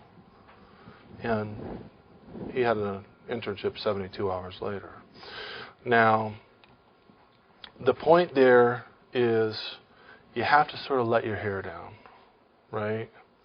You have to sort of say, gosh, I know this might be a little bit awkward, or I know that I'm asking you for something, and I know I'm, in some ways, maybe I'm even asking a lot. And if you don't want to do it, that's fine. Give them an out, okay? But you can't sort of dance around it. I mean, at some point, you got to ask the person, would you, we've had some exposure here. I've had the opportunity to work with you. You've given me some very positive feedback before. Would you mind functioning as a reference for me? Is there anybody in your network that you might be able to connect me to? That's how I'd phrase it. Okay? So let's go to the rings of the tree really quick here, because you guys are really warming up on the questions. I like this a lot. And thank you for that. I appreciate it. So rings of a tree. Any closet botanists here at all? What is a ring? You are? Good. Good to know. All right, then the question is coming your way. Do you hug them or saw them down, or what do you do? My grandparents grew up on a Christmas tree farm. Beautiful. That was our job. Even better. Even better. The question for you then is a ring of a tree. When you saw through a tree and there's a ring, what does the ring represent? 1 year, right? We all have heard that through childhood. So my analogy here is called rings of a tree, and it's towards networking. So here, this is you. And you happen to know this woman named Susan, lady in red from Cleveland. Okay? You know this woman named Susan. Might be an alumnus, might not even be somebody you know. You write them the email to get the introduction, you go to meet with them. It's like a blind date. Okay? Susan, I'd really like to pick your brain about the sector, the organization, the way social services are delivered in this marketplace. Who are the real movers and shakers? Who are the thought leaders in this area? Certainly like to learn about your path. What did you do to get to where you are today? That golden interviewing question that we talked about before. What's your biggest accomplishment in the last year? What's the biggest challenge that you've faced in the last year? Tell me about your average week. Okay? Does this sound very conversational to you? Right? Yes? Okay? You want it to be conversational. You're going to learn a lot just having conversations with people. Now, somebody asked at the break, one of the questions was, well, what do you do if you go to network with these people and you don't really know what you want to do? It's a great question. I'm glad it came out. Anybody in that shape? I'm still thinking I might want to be Vice President of the United States, but I'm not sure. Not sure if that job ever going to be available to me, but let's hope. Well, you go and you talk to people. And when you ask them those kind of questions, what are the jobs that you've had before? What did that entail? Really, what kind of work were you really doing in that area? I know I've read some in magazines and I've seen things on TV and I've taken certain courses, but what did you really do when you worked in creative advertising space? What were you doing? What was your average day like? What were the biggest challenges? What were your biggest rewards? You talk to enough people, and what's going to happen? Somebody's going to say something, you're going to go, wow, it's kind of cool. Never thought of that before. I'd be really interested in doing that kind of job. That sounds awesome. Now you're starting to zero in on something that you might be interested in, even if you have no idea what you want to do. Okay, so that's another value of networking. Anyhow, you talk to this woman, Susan, and you ask her all kinds of questions and you pick your brain. And if she says, God bless you, and if she says, well, what are you interested in? And you don't know, you say, I'm still going through my discernment process. I'm still figuring it out. Okay? Be honest. There's no sense lying about anything. Lies only catch up with you. I'm going through my discernment process. That's why it's so valuable to meet with you. What is your name? Marie. And at the end of the conversation, this is me, this is Marie. I'm going to sit there and I'm going to say, Marie, thank you very much for your time, It was really great meeting with you. I learned a lot from you. I really appreciate it, etc. And I only have 2 more quick questions for you. One is, would you mind if I kept in touch with you from time to time? If I had additional questions to keep you apprised of my progress, etc. And the second one is, do you have anybody else that you would suggest that I should talk with? Very simple, right? Very conversational. And guess what's going to happen? Marie's going to say, Marie, now you're playing the part of Susan up here, by the way, on the graph. Susan says, yeah, I have this friend Bob and my coworker Jen and Tom and Sally. Okay? Now you're going to go back from your meeting with Susan.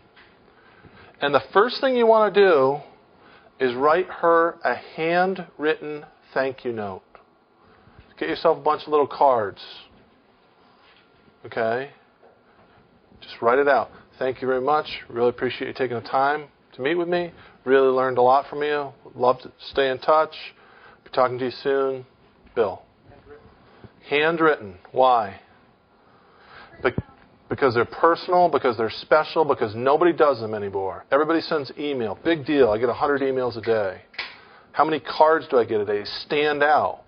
Wow, this person took the time to write me a handwritten card. Really doesn't take any more time, by the way.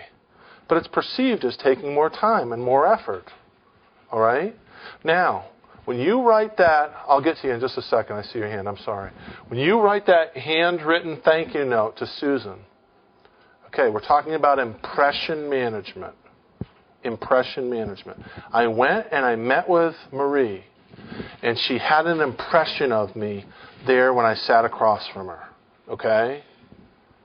And I walk out the door, and 3 days later in the mail, she opens up my thank you card.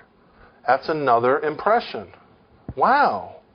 That guy, Bill, when I met him, I thought he was a real courteous young guy and nice young fellow. I wish the best for him. That's great. And all of a sudden I get this card. Wow, he must have really been grateful for my time. Okay? It's a positive impression. What does it also do? Maybe I met her on Friday, and she receives the card next Wednesday. Keeps me on her radar screen, in her mind. I'm still on her mind, even though I'm not on her schedule the next week. Okay? Let me get through this slide first, and I promise I'll get to you guys. So then, now, I'm down here. I reach out to Bob and Jen and Tom and Sally. And going back to the question that you asked before about writing something to somebody, I'm going to write to Bob and Jen and Tom and Sally, and I'm going to say, hey, I'd love to chat with you. I was referred to you by Susan. I met with Susan recently, and she said you'd be a good person to talk to. I'd love to pick your brain. I'd love to learn from you. Love to hear your insights and guidance and suggestions in the same language that I used before. Okay? Now, since it's coming from Susan, and it's somebody they know, they're very likely to meet with you. Okay? Everybody with me so far? And then you're going to go to each one of them, and you're going to have the same types of conversations with them. All right? This could be, at this point, 5 people within the Cleveland Clinic, all inside the Cleveland Clinic. It could be 5 people at different organizations in Cleveland. It could be a whole host of things. All right?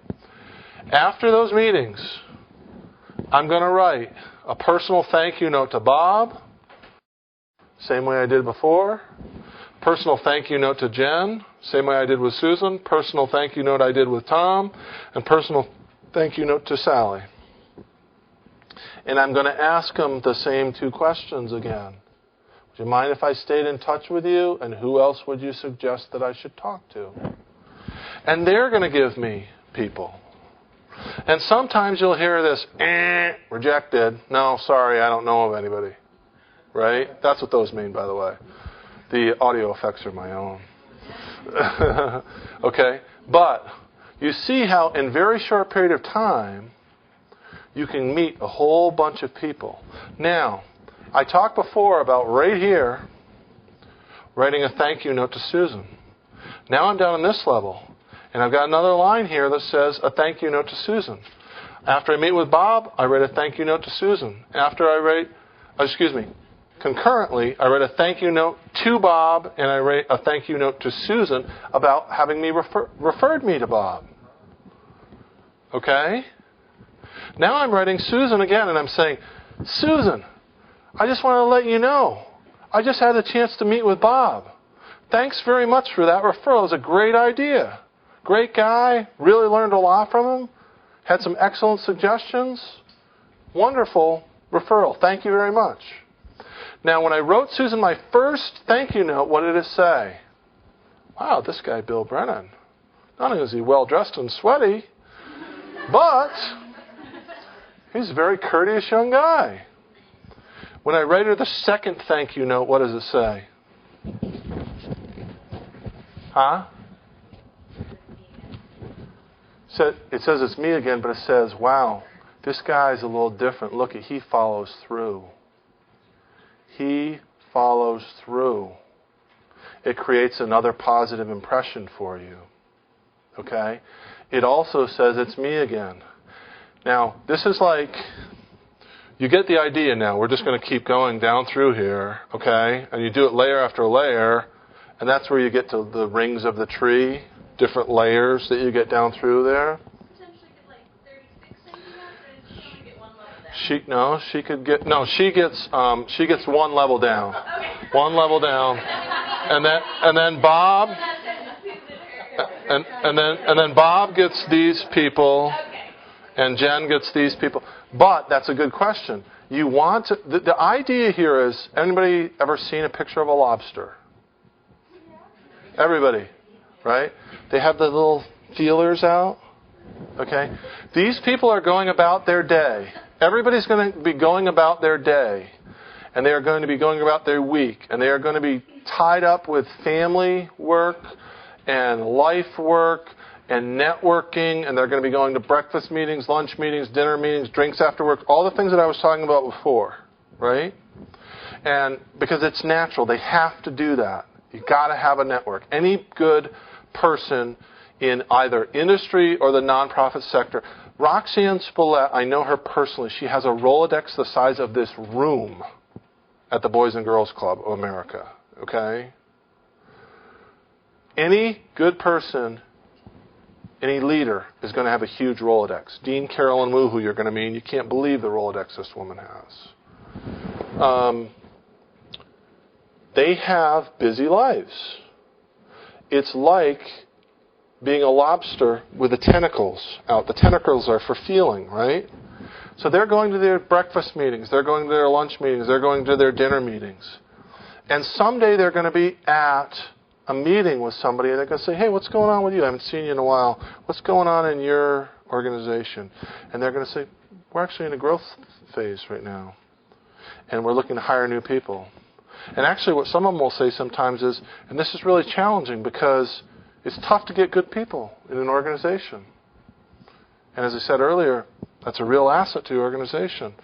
And we're really having a difficult time finding good young people. And the person's going to go, wait a minute, I got the perfect person for you to talk with.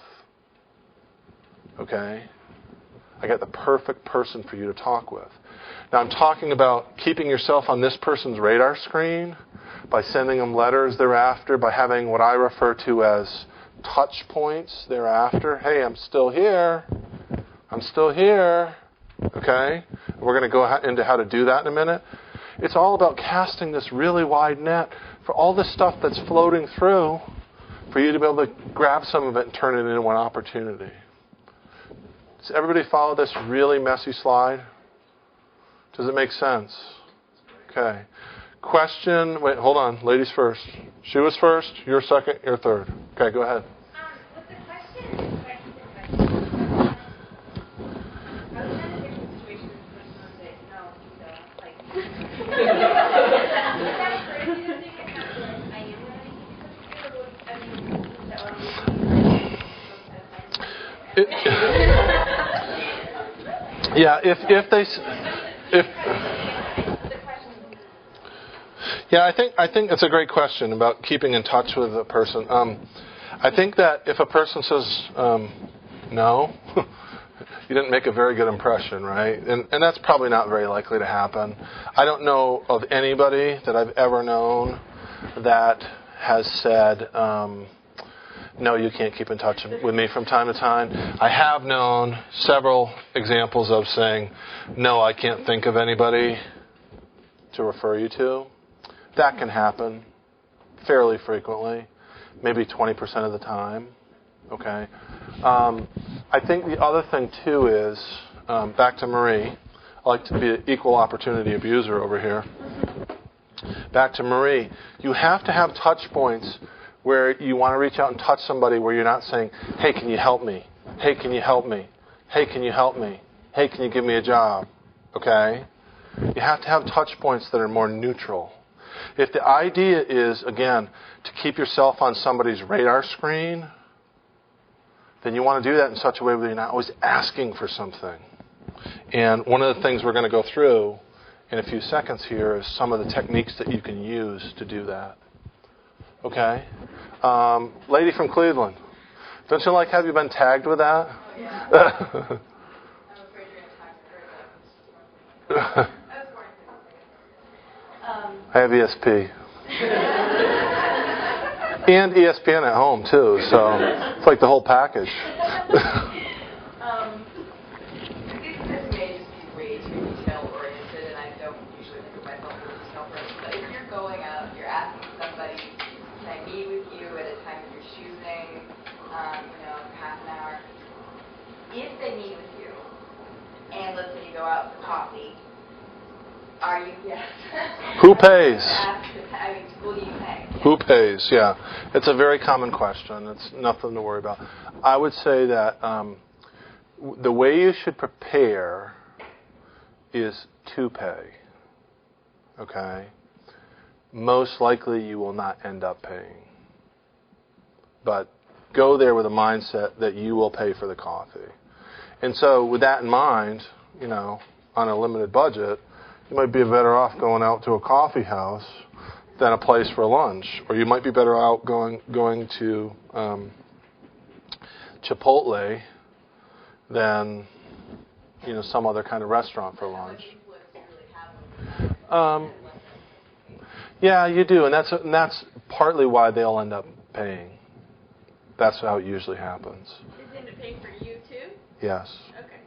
Because I've gotten that, because you're the unemployed one looking for a job. Right. And they're normally the one with a job. They throw sympathy your way. You try and pay. Yeah. You offer and you're a young they person. come back when you have a job. And Yeah, you can pay me back. Or a lot of people will sort of feel like, pass it on, do it for somebody else when you're in a situation where you're a little bit older or you have a job or that kind of thing. Was this 3 for $1 here or what? Oh, okay. If you're going to this as well, should you be prepared with, even if you don't have a job, some kind of business card with your information on it? You should. Yeah. You absolutely should. You should all have business cards. You can get them at a place like Kinko's. You want to have your name. You want to have your email address. You want to have your cell phone number at minimum.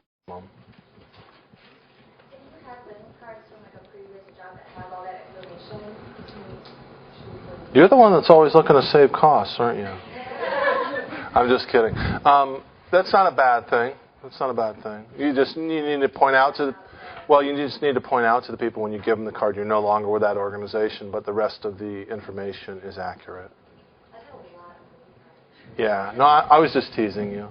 Yes, ma'am. You can get 253 business cards from Vistaprint. Yep. If you need to pay like a $10 shipping fee. Right. But you can put all of your current information. Because I have a ton of business cards from my own organization that I just tossed because that information isn't current anymore. Right. So go to Vistaprint.com and you can get business cards. Yeah, for anybody that couldn't hear that, Vistaprint.com, you can usually get 250 business cards very cheaply. The gentleman in the checkered sweater, next table over from the lady in red from Cleveland. That's you. I think It's about... Yes. Well, yeah, we will. Yeah, definitely. Okay, so does this make sense? Everybody with me? Is it of value? Okay. This sort of starts to fall very heavily into the how we do this category, right? So I saw a hand somewhere. Yeah, sorry. Is it ever appropriate to give someone that you met maybe it's just the first time, like a resume at the end of your meeting? You know, there's no jobs open. Yeah, no, it's a great question. Most very common question: is it okay to give somebody a resume at the end of a meeting and that kind of thing? The rule is always bring a resume. Never give a resume unless asked. Okay. Think about this for a second, for just a quick second. I work for an organization. In life, you have to put yourself in other people's shoes. Part of what I did heavily in preparing to come here to speak to you guys today and try and share the nuggets that I'm attempting to share, hopefully somewhat successfully, is put myself in your shoes. Okay? So put yourself in the shoes of somebody who works for an organization, and you call them up and you say, would you be willing to meet with me? If somebody says to you, I want to pick your brain, I want to learn from you, I want to gain your advice, how would most people in this room respond? Would most people be open to talking with somebody who is looking for that from them? Raise your hands. Who wouldn't? Right? If somebody calls you up and says, I'm looking for a job and I really want to talk to you because I'm looking for a job. Most people actually, there's a very common phenomenon where a person says, hey, I work for this organization, the water level's up to here, I'm busy as all get out, I got my wife and kids at home, we're planning our vacation, in a month. I don't know where the jobs are in the organization. That's not what I do. I run the printing press here. I don't have anything to do with that, and I don't want anything to do with that. Okay? So what you do basically is, if you go the I'm looking for a job route, you're going to shut a lot of doors on yourself. You're going to close doors yourself on yourself. Think about that. If you go and you talk to people and you say, I want to pick your brain, I want to gain your advice, what you're going to do is you're going to learn an awful lot, like we already talked about. Probably ad nauseum, right? You're going to learn an awful lot. And you're going to have the opportunity to make an impression on somebody. And then if you make an impression on somebody, then there's a chance that they can direct you in a certain place. Remember the house picture that I drew? Everybody remember the house? All right, let me give you an example. I ran career development. I know this is going to be a corporate example, not a nonprofit, but listen to the principle because it's similar in nonprofit. I ran career development. I went to New York City, and I called on American Express Corporation, representing Notre Dame. And I went into American Express, and I met with the head of human resources. And I said, how many resumes do you get a month? And he said, 35,000 per month. Remember I said they drive it all to the web because they could do the keyword searches and the legal protection and all that kind of thing when we were doing that slide? 35,000 a month. What's that add up to in a year? Over 3 million, I think, right? 3 million? Oh, over a million. Over a million. So I'm trying to just getting late in the day. I'm kind of tired here. So anyhow, they've got literally resumes just flying through the door. You can't even keep up with them. And yet, the interesting part of the discussion was that they also have an employee referral program. Remember how we did that slide and you're in there bouncing around with the alumni and friends and neighbors and all that, and somebody eventually kicks you over to the hiring manager? Well, the person that kicks that person over to the hiring manager, if they get hired, that person gets paid $3,000. Now, this is a bit counterintuitive here. I got 35,000 resumes a month flying through my door. Why in God's name am I paying somebody $3,000 to find an employee? They're growing on trees. Doesn't make any sense until you think about it. And the answer is that they're paying the people because all the things that we're talking about the person looking you up and down, about the person analyzing you, about the person listening to the questions you ask, about the person learning about you, they're sizing you up. They're sizing you up and seeing if you're, in that case, American Express material. And who would know better if you're American Express material or not than somebody on the inside that works for American Express? It's the same principle in any organization. It doesn't matter if it's a hospital, doesn't matter if it's an institution of higher learning, doesn't matter, it's the same principle. Okay? All right, so moving on from rings of a tree. Touch points for networking. Remember I said when I was pulling on Marie's arm, you don't want it to be, Marie, help me, Marie, help me, Marie, help me. Okay, I'm going to provide people with updates. Once a month, I'll send them an email saying, hey, I'm still looking. Thanks a lot for your advice. Here's where I am. Here's what I've got going. Here's my status. Believe it or not, some people send people birthday cards. Hobbies. I was in this guy's office and he has a picture of his boat. He's got a yacht on the wall. And I was scanning through the USA Today and I saw this article on yachting in Bermuda. And I tore out the article and I mailed it to him. And I said, Dear John, know of your interest in yachting. Thought you might enjoy this in case you haven't seen it. I'm still giving him a touch point. He's still remembering me. I'm not asking for a job. I'm not asking for anything, am I? That's a good touch point.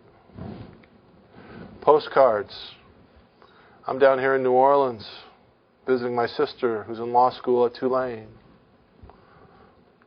Hot and sticky. Holidays. Okay? Happy St. Patrick's Day. Whatever. We send that out a lot around here at Notre Dame. Happy St. Patrick's Day. Regularly monthly, quarterly get-togethers. You might meet a person once a quarter for lunch. That kind of thing. When you meet with that person, you want it to be fresh. You want it to be of value, which means you have to bring something to the table. Here's where I am. Here's what I've done. Here's my tracking. Here's what I've been doing. Here's who I've been contacting. Here's my status. You might run into them at different associations or clubs. You know, if you graduate from college and you're a marketing major, you can join the American Marketing Association. They have meetings in different cities, that kind of thing. Any news that you might see about their organization or industry or sector. One of the smart examples that I've seen is where a person set up Google News. Is it Google News alerts? Is that what you guys use? Oh, yeah. See, I don't know how to do this stuff, but I knew you would. Google News alerts. And they said, give me anything, say you're working for Xerox, give me anything that has to do with the name of the company who happens to be Xerox's biggest competitor, Fujitsu. Okay? Anything on the industry, anything on the sector. Sometimes you can be referring a person an email saying, saw this about your industry, thought it was interesting just in case you hadn't seen it. Boom. Remember we talked before about being in the network and providing value? And a lot of young people in particular say, well, I don't have anything to give. I can only take. Okay? These people are more experienced, they're more knowledgeable, they're more worldly. I can gain a hell of a lot from them, but what can I give to them? Well, giving them an industry report that they might not have seen yet at that point is giving them something of value. That's you providing the value in that situation, just by being current and up to date on the news in their industry. It also shows a level of commitment on your part that creates a positive impression for you. Interaction with a common contact. I know Sally Jones. Joe Smith knows Sally Jones. Just ran into Sally last week. Got together for a beer. You might want to join us sometime. Thank you notes for referrals. Okay, they referred you to somebody else like we already talked about. This is just the beginning. You guys can think up a lot of creative ways of doing that. Yes, sir? Does all these touch points get annoying for the person at all? You want to space them out. You don't want to be doing it weekly. You could be doing it monthly, easily. You don't want to be asking. You want to be asking very infrequently, asking for something. But no, otherwise, as long as you do it sort of in a smart way, no. Yeah, there's really not much problem with that. Okay? A question of more. More. Very simple. The more you know, the more you can do, the more valuable you are. Okay? Experience, people, knowledge, geography, culture, ability to deliver results. The more you know, the better off you are. The more valuable you are. That's why the more people that you can talk to, the more people you can learn from, the more people that you can pick their brains, the more you know in all of those areas. You know about the industry, you know about the sector, you know about their company, you know about New York City, what have you. This is an example of a posting. Okay, we're going to get to that piece I called the hand-to-glove analysis here shortly. This is a posting.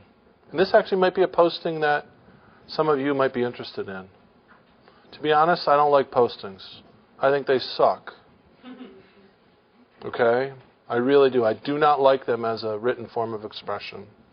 Because what happens is Marie and I are coworkers, and we're pedaling just as fast as we can pedal, and the work level's rising and rising and rising and rising. And one day we go to the boss and we say, we can't take it anymore. We need another person in here. And the boss says, you know what? You guys are right. You're killing yourselves out there. Let's get another person. Help me write this posting. What do they need to do? And you're trying to do your own job, and you're trying to write the posting, right? And so it just becomes a massive clay that's crammed together. It's hard to follow. You read the first 2 or 3 sentences, and you say, yeah, I can do that. Yeah, I can do that. Yeah, I've done that. And you get down to the third sentence, and you say, the hell, I don't even remember what I was being asked for before. Here's another example. Am I blocking your view? Okay? I use these as examples to teach this. This you will use for the rest of your lives if you are smart. And I'm sure you're all smart. When you work in counseling of young people, this is my first personal philosophy. You have to strike a very balanced position. Because you have to help the people in any way that you can. Okay? But at the same time, you have to give them tough love, much like your parents might have at certain points in time. So, if I'm just sitting there talking with Marie, and I'm saying, you're the greatest, you're the greatest, you're the greatest, you're the greatest, and I'm just stroking her constantly, I might not be truly doing her a service. Okay? Conversely, if Marie says to me, I want to be such and such, and I'm like, what are you, crazy? You're never going to be able to do that. What have I done? I just totally turned Marie off. She doesn't think I believe in her anymore. She's not going to come back to me and work with me anymore because I don't believe in her. Okay? Now, I developed this methodology myself, called the hand-to-glove methodology. In the old days, when you were measured for a glove, you would be measured for a glove, they'd cut out the pattern, they'd stitch it together, and then you'd put your hand in the glove to see if it fit. I developed this methodology for one reason and one reason only. And that is to show the young people that I work with a view of how they were going to be looked at from the organization's perspective. Not from my perspective, not from their perspective, from the organization's perspective. Because that's all that matters. The organization's the one that's hiring. Okay? I'm not a big stroker of people, and I'm also not the kind of person that says you can't do something. I wouldn't do that to people. I don't believe in that. And quite frankly, the number of people that have said certain things to me in my life, you'll never be able to do that, and I've gone on and done it anyway, I've proven them wrong, so I don't believe in doing that to people. Okay? But it's very important for a person to be able to look at themselves through the lens of the company. Okay? And that's why I developed this. And as you'll see, it has value. Like many things, when you develop something good and you present it to a bunch of really smart young people, what they will find are other applications for that you didn't even intend. Okay? So what I'll do is I'll take you through it now, and I will tell you, all you have to do is create a form. And I did this, I'm not trying to sound prejudiced in saying it this way, but I have to be careful in explaining it this, because I did this one time and called it a hand-to-glove exercise for a position, and this one international student created a form and put on the top of it, this is my hand-to-glove analysis, and was going to turn it into the company that way. And I was like, no, this is Soo Jin's analysis towards such and such a position. Forget about the hand-to-glove. Take that piece off. It was like sort of a cultural thing. But what you want to do is just have a company block and a position block, okay? And then you want to have a posting side of the page. And just draw a line down the middle of the page. All the stuff on the left is going to relate to the posting. And as I already told you, I think postings are horrible, generally speaking. And you want to create 3 buckets. One that says responsibilities, one that says requirements, and one that says miscellaneous and other skills. And now you want to go back through that posting that I just showed you, those 2 horrible postings that were just one long run-on sentence in the form of probably 2 paragraphs. And you want to go through those line by line, and you want to categorize them. Responsible for managing the P&L for a local social service agency. Well, that falls under responsibilities. Okay? Requires 3 to 5 years of experience in the finance field. Falls under responsibilities. Miscellaneous and other skills. Master's degree preferred. Falls under other. So you put these into buckets. Okay? Draw a series of lines, and you just go through that posting, and line by line, you put them into appropriate buckets. To be very honest with you, I don't like resumes either. I really don't like resumes as a written format. Nobody likes doing them. Nobody's naturally good at them. It's an unnatural form of expression. I've never seen a resume myself personally that encapsulated everybody's skills and talents and all that kind of thing. They're a summation. Personally, I don't like them. Now, what am I going to do?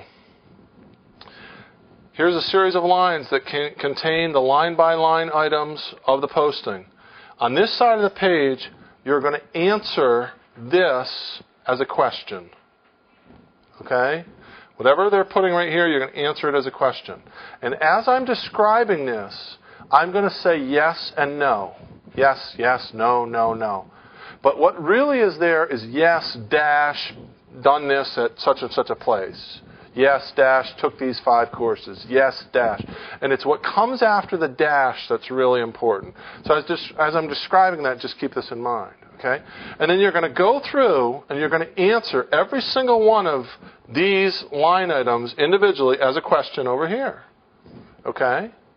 Now, what does this do for you? Going back to my original intent, it shows you how the organization is going to look at you as a candidate for that organization.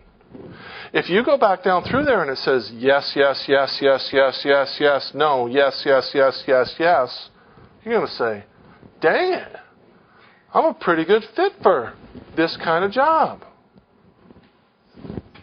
Grant writer, whatever it is. Okay?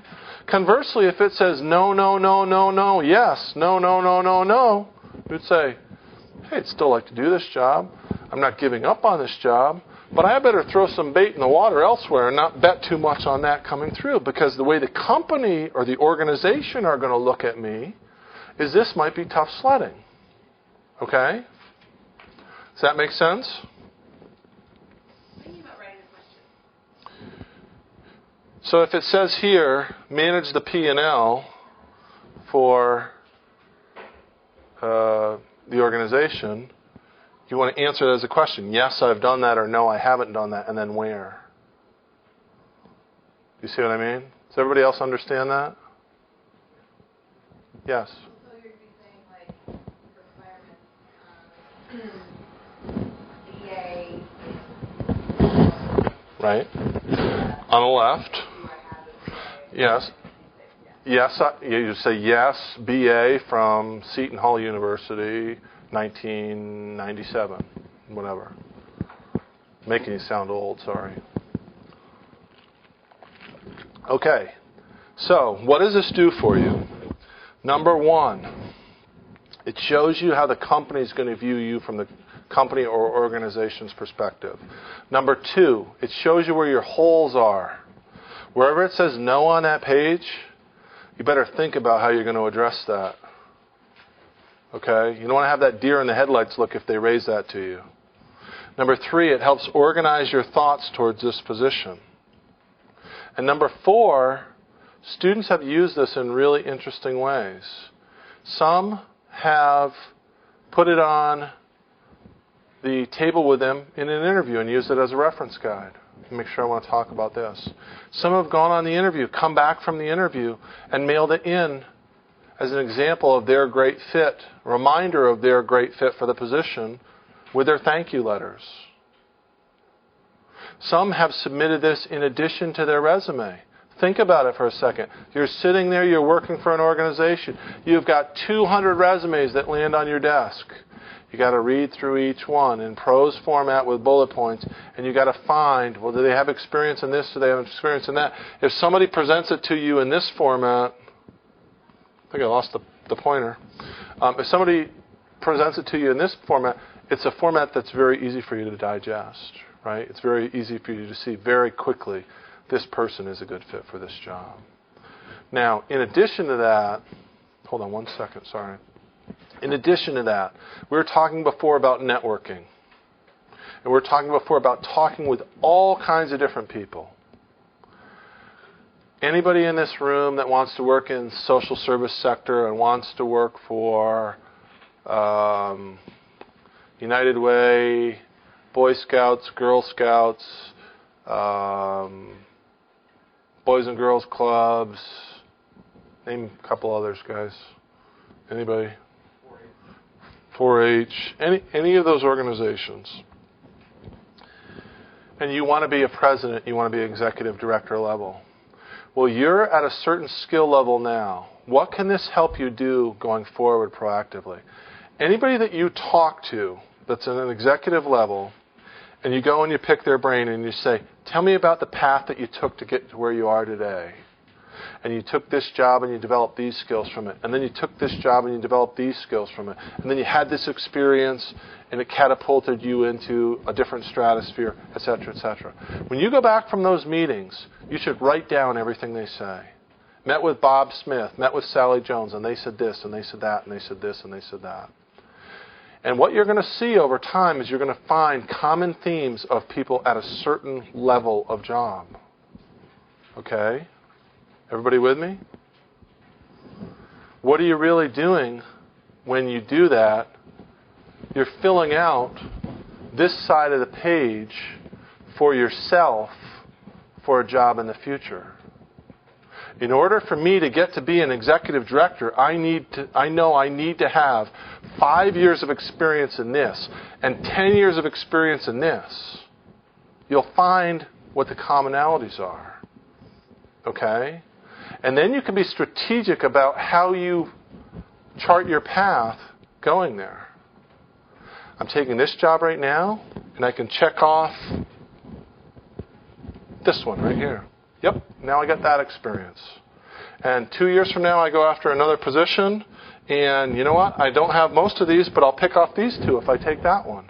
And over time, through different jobs, by having a roadmap that you're going after, you can plan your course and build your brand and manage your career in such a way that you can use what they've shared with you in terms of their experience to chart your own course.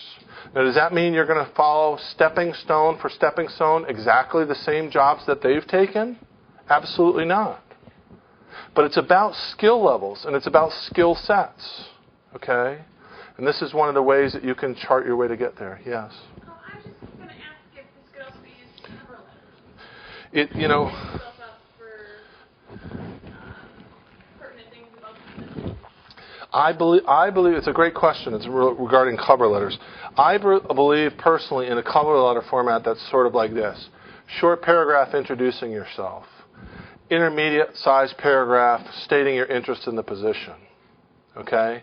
Then a sentence with a semicolon at the end of it says, some of the attributes, skills, and talents that I bring to this position are, boom, and then you list them out, 6 or 8 or 10 bullet points, and then finally a short closing paragraph where you ask for the order. Okay? I like that personally because I don't think people have a tendency to read through all the prose and dig for stuff. You're, again, presenting it to them in a way that's easy for them to digest. There's the bullet points. Here's the meat and potatoes. That's what I got to look for. Okay? Where do you get your bullet points in that example? Right off of this. It tells you what they're looking for. It tells you where your matches are. It tells you what's most important and how you fit against it. Okay? That's another example of how students have used it. You can use this towards any position, in any organization, anywhere, for a multitude of things, and you can use it for the rest of your life. Yes?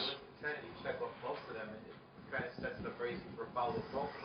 Sure. Checklist I met Sure. 11 to 12 requirements. Mm-hmm. Could I meet? Mm-hmm. Absolutely. You're presenting it in such a way that they see how well you fit. Here's an example, just a mock example of, one that we created and filled out just for this particular position, for this particular presentation. So making your case for a position. We already talked about this. You guys have all kinds of characteristics, some experiences, some training, some education, some skills, and some natural aptitudes. That's your foundation on which everything else is built. Okay? Then you want to be perpetually networking, meeting with everybody you can, learning from them, getting contacts, getting introductions, gaining sector knowledge, etc., etc. Through that and a variety of other things, you're scanning the marketplace for opportunities. Then you do the hand-to-glove analysis that you just learned. Okay? That's the analysis where you match your needs and abilities with the position. Then you communicate your match through your resume, through the hand-to-glove, through your cover letter, through your network, through referrals, through a variety of different ways. You research and rehearsal. Before you go in an interview, but you better be practicing. Okay? You better be practicing. And finally, you present your case. Does that make sense? Is it logical? When you look at it that way, it should be pretty logical. 2 hurdles to overcome in an interview. We basically already covered these. Competency and likability. If you don't have them, you're dead on either count. You've got to have both. Presenting yourself in a way that you're more likely to succeed. I think the easiest way to really understand this is to say, if I do my research and I network like crazy and I meet people and I learn from those people, I'm going to demonstrate commitment, and I'm really committed to this. I want to work for the Boys and Girls Clubs of America, and I keep using that because she's a friend of mine, okay? But I'm committed. I want to work for the Boys and Girls Club. I believe in them. I'm passionate towards them. I'm researching. I'm doing all kinds of things. Customizing your fit for the job. Doing that hand-to-glove analysis. If you do all of those things, you will develop a knowledge base. Okay? A familiarity that is much more than what the average person has towards a position. From that knowledge base, you will have an increased level of confidence that will allow you to tell your story towards the position in a comfortable and authentic way. Now, if we go back to likability, don't you think that one right there is pretty important? When you meet people, you can tell when people are nervous. You can tell when people are phony. You can tell when people are being artificial. You can tell when people are uncomfortable. Do you like people in those states more or less than you like somebody who's relaxed, who's conversational, who's authentic? If we're going back to competence and likability, all this work that you do over here manifests itself here, and it's worth every second that you spent on it. Presenting yourself in a way that you're more likely to succeed. Well, I'm not trying to sound like your uncle, but there's some very common sense things. You need to be prompt. If they say we'll meet with you at 10 o'clock, you don't want to show up at 10 o'clock. You don't want to show up at 5 after 10.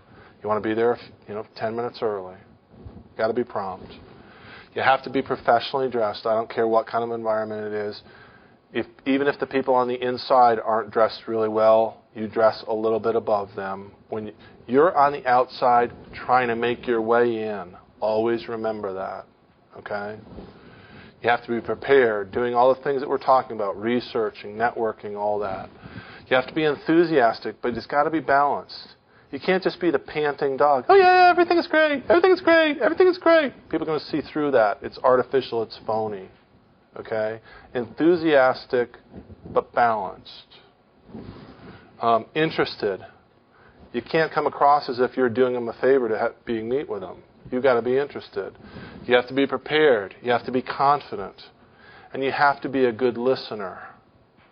You can demonstrate listening skills even in an interview. You ask a question, and then you listen. And the way you handle their response to your question will demonstrate listening skills. Okay? Now, all that I'm talking about here is sort of table stakes. You're not even going to get looked at if you don't do that stuff. You can get eliminated very quickly if you don't do it, but that's not going to get you over the edge. There's really sort of two things that will help you a great deal. One is if you can be articulate. Now, if you're articulate, if somebody perceives you as being articulate, they're going to perceive you as being intelligent, as having good communication skills, and having the ability to make a point.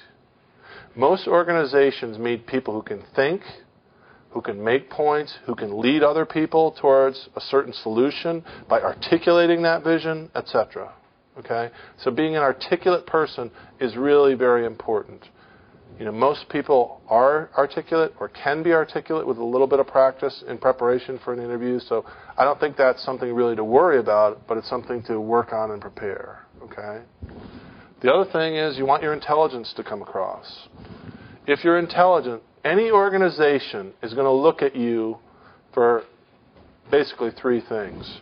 Can they add value? Can they solve problems? Can they help us run this organization effectively? We're not here to hire people to pay them to be our friends. We're not here to hire people to pay them just to be nice people because people need incomes. We have things that we need to do here in this nonprofit organization. We are serving other people. There are tasks, there are duties that need to be done in order for us to do that. Okay? And organizations always want to attract and retain people that have those two qualities. All right?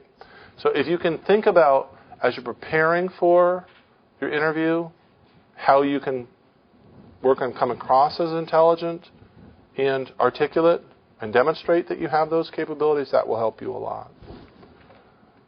A resume, as I already told you, I really don't like resumes. I'll be very honest about it. I don't like them. A resume is a summation of your abilities. We got a few examples of handouts we're going to give you here at the end. It's basically a summation of what you've done.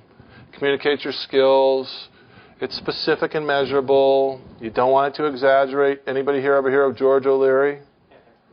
Anybody here know how he lost the Notre Dame head coaching job? He lied on his resume. There's some research that shows that 40% of resumes have some level of exaggeration or dishonesty on them. Don't do that. It can only hurt you. It will not help you. Okay? It's results-oriented. It uses action verbs. We also have a whole list of action verbs up here. So action verbs are things like developed, led, created, masterminded, drafted, composed, authored, influenced, overhauled, executed, okay? And you want to think about those that don't make you sound like a clerk. If you say something like assisted, compare the word assisted with developed. Compare the word assisted with led, okay? It's got to have your contact information, or else how in God's name do they get in touch with you? And it's sort of formatted. It's organized in a certain way. You got to have the institution, the title, what you've done, the time frame, bullet points. Generally speaking, for people your age, it would be one page. This is basically how it goes. All right, we've all seen that before. We have examples here that we will hand out, so everybody will have one. So you don't recommend putting an objective? It depends. In some cases I do, in some cases I don't. I think the hard thing about objectives is you want to, in some cases, customize your resume towards a specific organization or a specific fit. In that case, you probably could, and it probably would have some benefit. If you're sort of broadcasting it broadly, it just sort of comes across as you're just casting the net really wide. Okay? You know how some people write, like, others, like, fluent in Spanish, like, independently traveling, like, stuff like that, no. I think something like fluent in Spanish, which can be a skill, is a good thing. Likes to travel. I'm reading that and I'm saying, wow, does this person want to work or they want a jet set? Or like independently travels or something through the world. I don't know. Or like yeah, I think. Yeah. Sort of to show their cultural knowledge and experience. Yeah. As a portion of my education, I traveled to 15 different countries and drank wine in every single one. No, I think you can do it, but you have to be careful. You don't, like I said before about asking for a job, how you close the door on yourself. You got to be careful. Put yourself in somebody else's shoes and say, how could they possibly interpret this or misinterpret this? If the answer is they're going to view me as a jet setter or somebody who really doesn't want to work, then don't put it there. Yes, ma'am. What if you're trying to show, like, kind of piggybacking from that idea, what if you're trying to show that you're very adaptable? I know maybe several people in here are looking to have more of an international type of organization to work with, but what if you're trying to show that you have the ability to travel, you're adaptable, and you are available for that sort of work? Sure. Well, I think there's several ways to do it. One, my suggestion to you in that situation would be to include that in your cover letter rather than your resume. Okay? But again, there's a way to do it in your resume, but you just don't want it to come across as if it's really about the wording at that point. Okay? Yes. I've made several different resumes that emphasize particular skill sets depending on what position. Absolutely. Would you recommend that, or can it just get confusing? No, I think having a stock resume is good, but then having multiples towards specific types of opportunities are equally as good. You should probably all have more than one resume. Yes. Yes. I had a colleague in Cleveland who told me that Cleveland. HR person, at Case Customer Reserve told her, in the nonprofit school that most people just throw away cover letters. It depends. Some people throw away resumes. Some people throw away cover letters. Some people, that's why I'm, back to the American Express example. It's a piece of paper. It's very easy to just toss it in the can. If somebody says, I met this person and I was really impressed with him, I think, we want to have a kind of person like this in the organization, and they set up some meetings from other people, it's not as easy to throw you in the can as it is your resume, right? So you got to be 100 pounds at least, so it's got to be hard. But I think it's resumes and applying online and those kinds of things are a necessary evil. But generally speaking, you're not going to get a job from your resume. You're not going to get it from applying online. You're going to get it from your effort. Yes, ma'am. Who knew resumes were so popular as a subject, huh? They're very controversial. I have heard that, especially I don't know if there's anyone here that wants to learn more technical fields, but I've heard that in this last probably year and a half, that sending a resume has become it makes you look like you're archaic, and that you should be instead submitting things online and be much more focused towards the internet. Well, most organizations now will demand that you apply online. I mean, basically something that comes in hard, form, printed form, doesn't really count. So yeah, you basically have to do it their way. They're the ones that control and set the laws. So if they say you have to apply on our website, you have to apply on their website. Yeah. But that's why I'm saying when you go into the house, the first thing we did was we applied online, right? At the same time we're networking. So when the time that person refers you to the hiring manager and the person in the hiring manager position goes to HR and they say, I have this bundle of people that I want you to look at, they also say, yeah, well, I found one too. And the HR people are going to be really, really ticked if you haven't applied online because they view it as you going around them, which in essence you are. Okay? But there's nothing wrong with saying, I did what I was told, but I also did this. Yes? Either one. I'm kind of changing the subject from resumes. Would you ever recommend sending something like the hand rub analysis instead of a resume? I think you can do it in addition to the resume, but not instead of. It's unique. It stands out. Wow, what's this? Never seen one of these before. And you also have, it's like in addition to. We got to keep moving here, guys. I'm going to be with you guys at dinner, but I want to get through, at least on the top line, the rest of these slides. So maybe we could just keep rolling, okay? So here is an example of that last format of resume, sort of your baseline resume. Now, this is a person that I know. This is the gal that I was telling you about that I was so impressed with, and I put her in touch with Hewlett-Packard, and the guy didn't even ask her any interview questions. So a lot of this is representative. She's director of marketing for her family's business. Okay, so if it sounds like this person has a lot more experience than I do, well, maybe that's why. Okay, but I'm just showing you sort of the format-wise. Anybody heard of John Williams, famous composer in Boston? Well, I'm a big fan.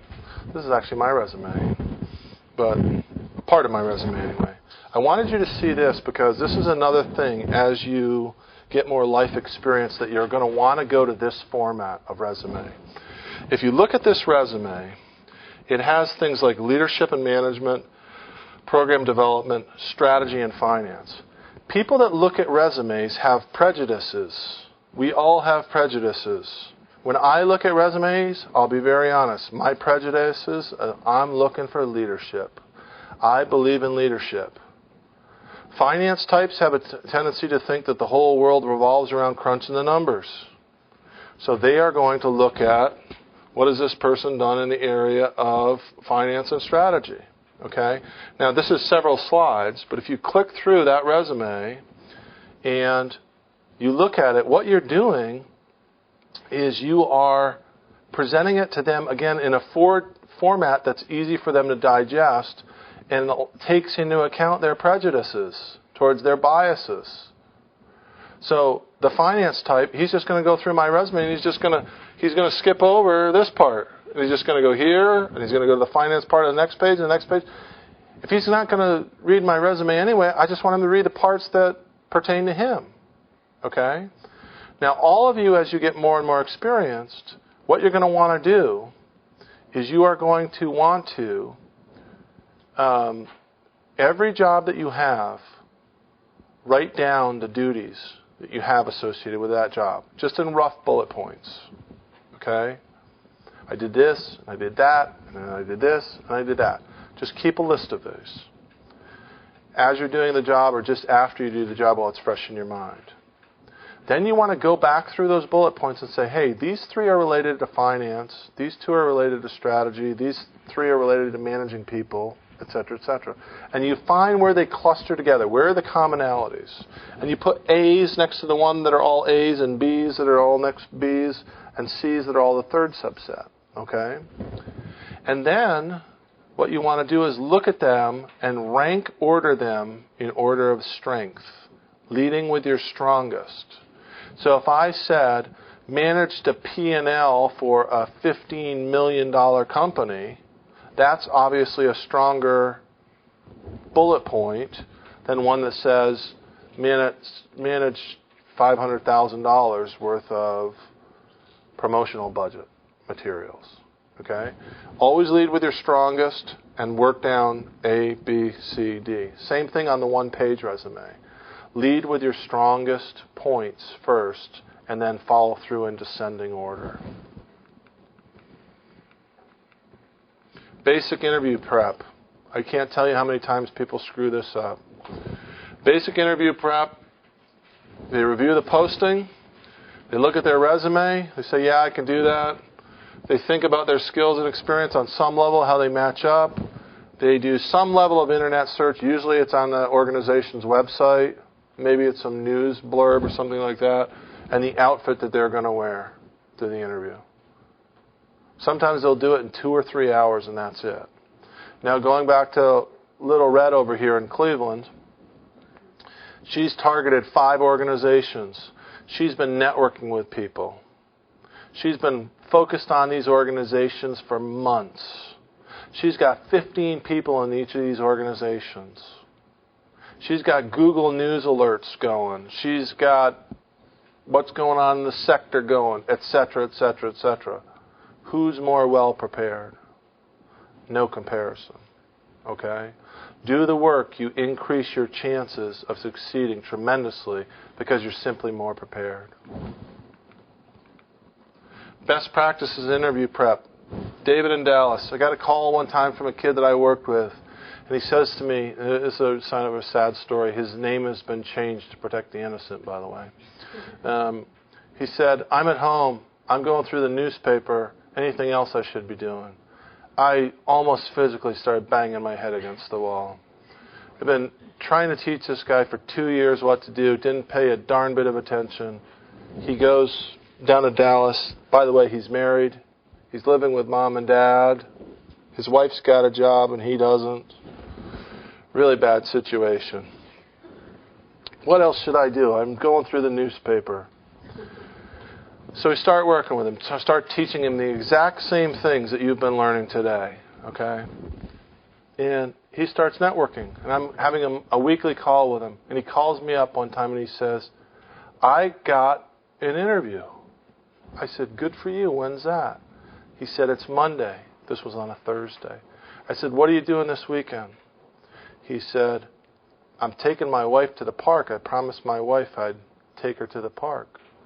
I said, David in Dallas, name change to protect the innocent. You love your wife. Yes, I love my wife. All right, when she comes home tonight, I want you to put your arms around her neck. I want you to look her in the eyes, and I want you to say, honey, I love you, and I'm a person of my word. But I got to tell you, I'm not going to be able to take you to the park this weekend as I promised. We can do anything you want next weekend, but I got to prep for this interview on Monday. He had an interview with a restaurant chain called Darden Restaurant Group. Anybody heard of them? They own Red Lobster, they own Smoky Bones, they own Red Robin's. Okay? I said to him, David in Dallas, here's what you're going to do. I want you to get out the phone book. I want you to find every Red Lobster, every Smoky Bones, every Red Robin in the area. And I want you to go to those organizations over the weekend. Walk in and ask for the manager. Ask him to meet with them for 10 minutes, 15 minutes. Pick their brain. Ask them what the biggest challenges they face in the restaurant. What menu items are you selling the most? What are you struggling with? Do you have a lot of turnover with your staff? You like to sell more desserts? You're selling more entrees but not enough desserts? You have challenges in terms of people slipping on the floor in the kitchen and having accidents? Learn from the inside out. The kid went out and met with 27 different store managers in 3 days. He walked into the interview on Monday morning, prepared as all could be. He was like an insider. Okay? He was an insider. He's standing there in the lobby area waiting for the person to come out to pick him up for the interview. And who walks up to him? But one of the managers he met with over the weekend. He's talking with the guy. Person comes out to pick him up for the interview. He says, how do you know him? I was out surveying stores over the weekend. I talked to 27 of your managers. I know all about your business. Think about it. You're on the outside trying to get on the inside. It shows commitment. You get knowledge. Okay? Now, none of you are looking to work for Red Robin. That's not the point. The point is there's always a way to learn about the sector, to learn about the industry, to learn about the organization, and to be prepared more like an insider than an outsider.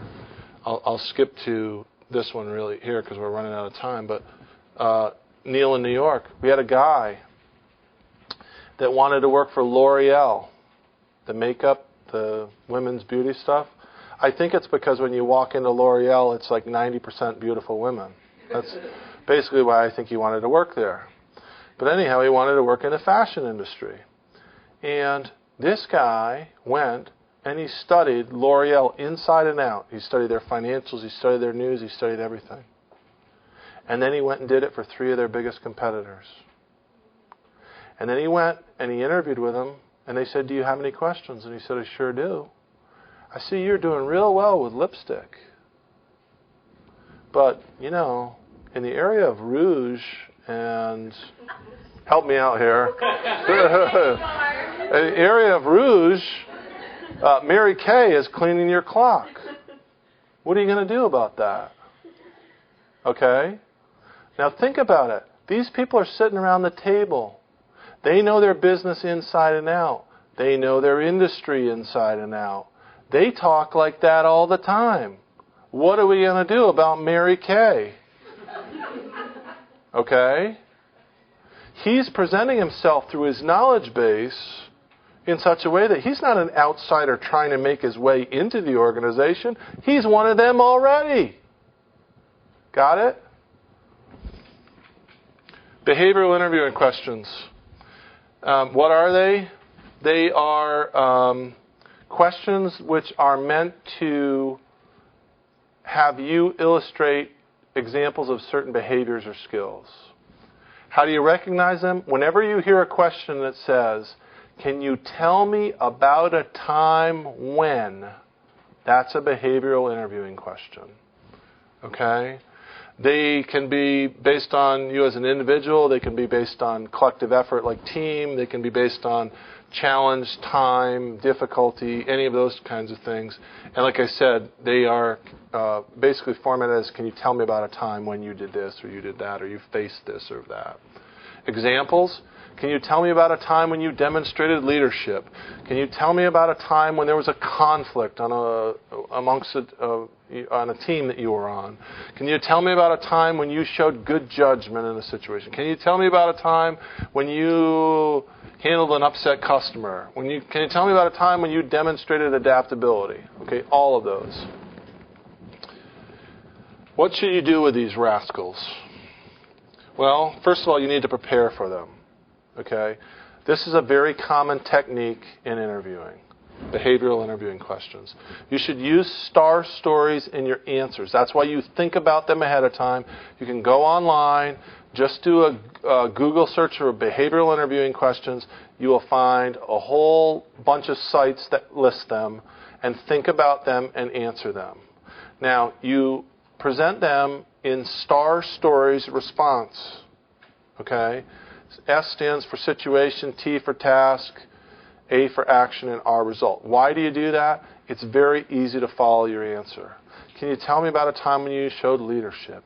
Yes, I was in this situation where blah, blah, blah. And the task that I had to handle was such as, in this situation, I even use the words situation, task, action, and result as I'm describing them. But the thing that star stories do is they allow you to present an answer that's easy to follow, it's concrete and concise, and they don't walk away from there saying, well, I didn't really understand how that was resolved or what you did. Okay? So star stories is a valuable technique. It's basically industry standard. Evergreen questions. Any organization that you go to, you might get asked an evergreen question. Can you tell me about why you chose Notre Dame? Can you tell me about why you chose to go to school at Notre Dame and study marketing? Can you tell me why you're interested in working for the Boys and Girls Club? Can you tell me why you're interested in working in this position? Tell me about yourself. Any of these kinds of things. They're questions that you should prepare for. Again, you don't want to have that deer in the headlights look. You don't want to be thinking about that question the first time it's asked of you. You want to have done it beforehand. They're not hard. They really aren't hard. And they're questions that you can knock out of the park. You don't want these to be a single to right. You want these to be a home run. So do the work. Put the time in. You can do very well on them. I have a question. When they ask you to tell me about yourself, do they only want you to answer within work, or do they want you to tell you about yourself outside of work? I run marathons. Yeah. No. I never know exactly what. Yeah, that's a good question. When they ask you about, tell me about yourself, you want it to be mostly work. But if there's something that you can do that demonstrates sort of drive, dedication, commitment, like I run marathons on the side too, then that's fine. But you don't want it to start off of I love snowboarding, and I've got 3 dogs, and I'm the youngest of 3, and I grew up in Cleveland. Boy, we're picking on Cleveland a lot today. And I went to Notre Dame, and it's got to be, I'm the kind of person who's really driven, and I've grown up my whole life to learn and to grow and to commit to things. I'm passionate about what I do. I studied this for this reason. I've taken this job, and here's what I did in it. By the way, on the side, I've run 15 marathons. I'm Superwoman. Okay. And if they ask you, tell me what drives you outside of work, what sort of stuff should you focus on? I mean, because we're all kind of young, so our work. Yeah. So what drives you outside of work? Unlike any other person, I like to have fun. I focus on my family and my friends, and that's an important part of my life. But I'm about growth. I'm always looking to learn new skills and develop and grow and that kind of thing. I would sort of handle it that way. It's sort of like a personal growth kind of example. Sure. This is the baseball analogy. Okay. Anybody here follow baseball? Anybody know what shortstop bats? It's on the board there. 180. The shortstop is not in the big leagues for his bat for the most part. He's there to turn the double play. He's there to play great defense up the middle. The right fielder, conversely, if you bat 180, you're not going to make the big leagues ever. They want you to bat 270. They want you to belt 25 home runs a year. They want you to have a gun for an arm. Okay? Be able to throw the runner out, trying to stretch from first to third. First baseman, you better hit 300 and you better hit 40 home runs a year. What the heck is he talking about? This is not a baseball seminar. When you're going into a job search situation, you have to hedge. Okay? The shortstop is the position that's the job type that's most similar to your current job type or your previous job type. In some ways, it's well, let me swing that back around. The shortstop is, say for example, you have a person that says, I want to be this. I want to work in the sports entertainment industry. Well, you and 30 million other people, right? I mean, those are hard positions to get. So that might be a little bit of a long shot for you. Doesn't mean that you should give up on it. Doesn't mean you shouldn't do it, but it's hard to do. Okay? The right fielder, that might be something a little bit more similar to what you've done before. And this might be actually a very similar job than what you've done before. So the point here is you're sitting on an island and you've got 3 fishing rods with bobbers on them. Throw all 3 out into the island in different areas because you can't just put all your eggs in one basket. Same NFP sector that you've been in before in the same functional area, well, that should be fairly easy to do, right? You know the sector and you know the functional area. Conversely, over here, this is a completely different sector and a completely different functional area. That's harder to do because, again, looking through the lens of the organization, they say, what does she know about this? What does he know about this? Okay? Where you have leverage is in the middle. If you have the knowledge of the sector but a different functional area, she really knows healthcare. She doesn't know anything about accounting, but she really knows healthcare. Or conversely, she really knows accounting. She doesn't know anything about higher ed.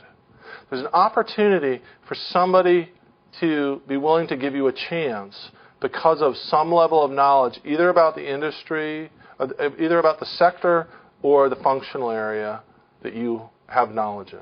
Okay, that's the whole point there. And you can leverage that somewhat. 4 concurrent paths with a staggered start.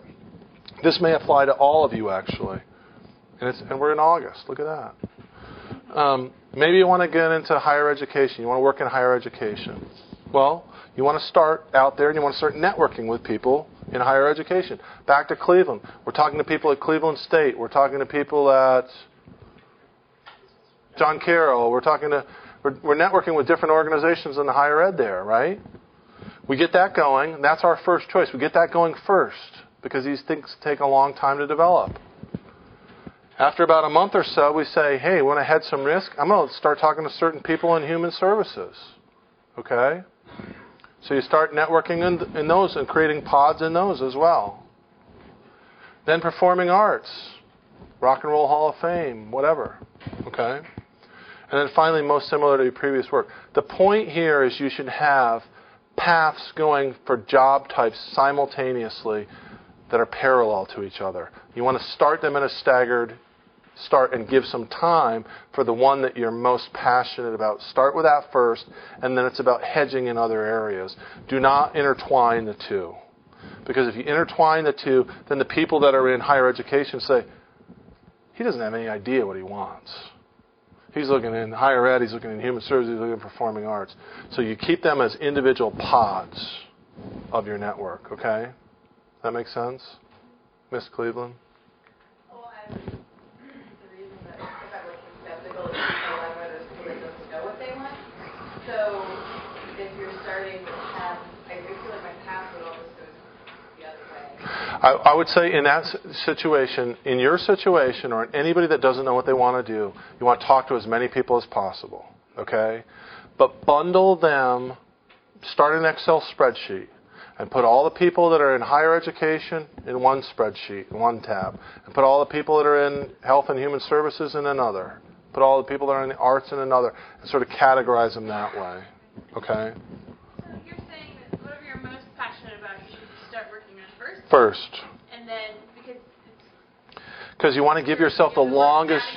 No, because you want to give yourself the longest window for that to come through. You want to give it the biggest shot of coming to fruition. Okay, mentor and mentors. Everybody should want one. What should they look like? Older, more experienced than you, successful at what they do, track record of success and growth.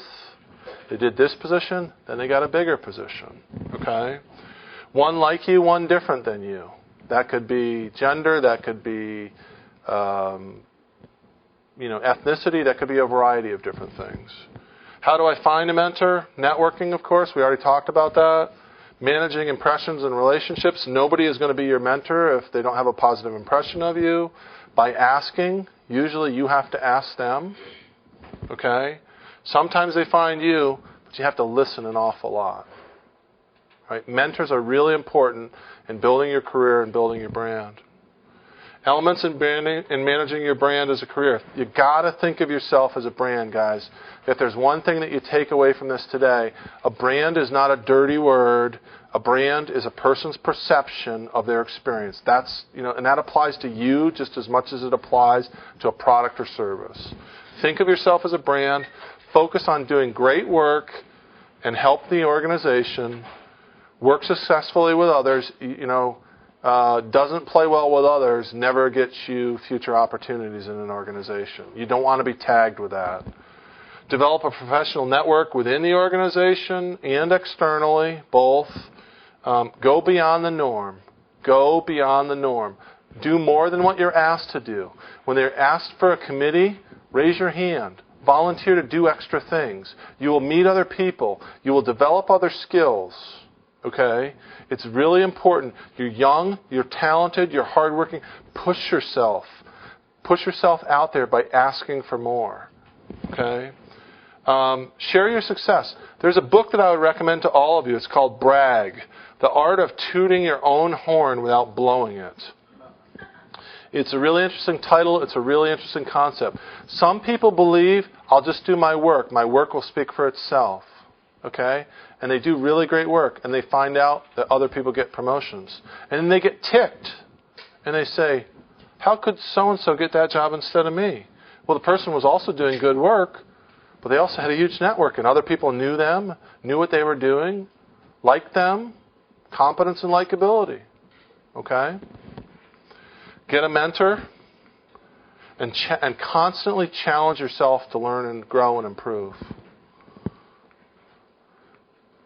I can't tell you how many times I've talked to young people and they've said to me, hey, I got this job offer and I don't know what to do. I'm not really happy with it.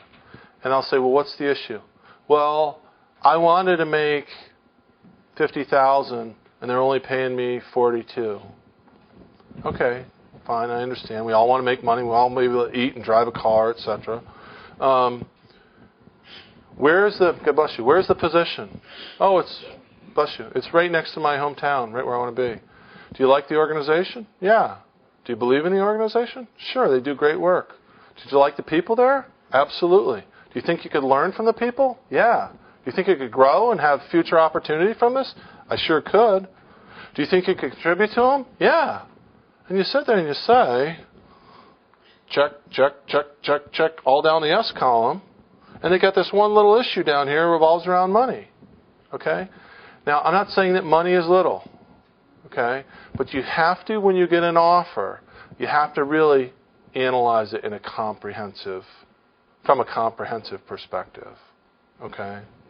A lot of people don't do that because they get their emotions involved. Questions. Anytime you're in an interview, you need to have 3 to 5 questions prepared. If you get to the end of the interview and the person says, do you have any questions of me? And you say, no, not really. You answered them all.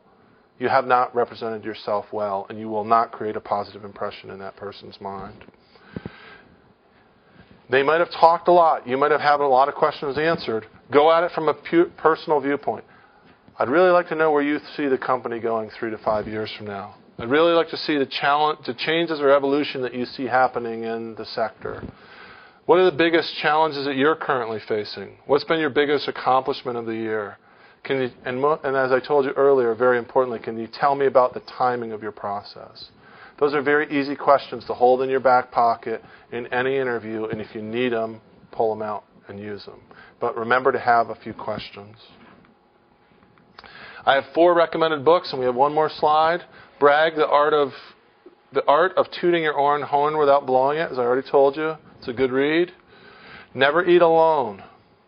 This is a book how a person goes to lunch with a different person every day. He developed 250 networking contacts in 1 year. You got to eat anyway. Take the 45 minutes and invest it in somebody else and develop your network. These last 2 sound like they're customer service books, and they are. Okay? But I recommend them highly because reading and understanding a customer service book is really reading and understanding how to treat people. And networking is all about people and treating people well. Okay? So I would highly recommend all 4 of those books. And that's me. Thank you very much. You guys have been great.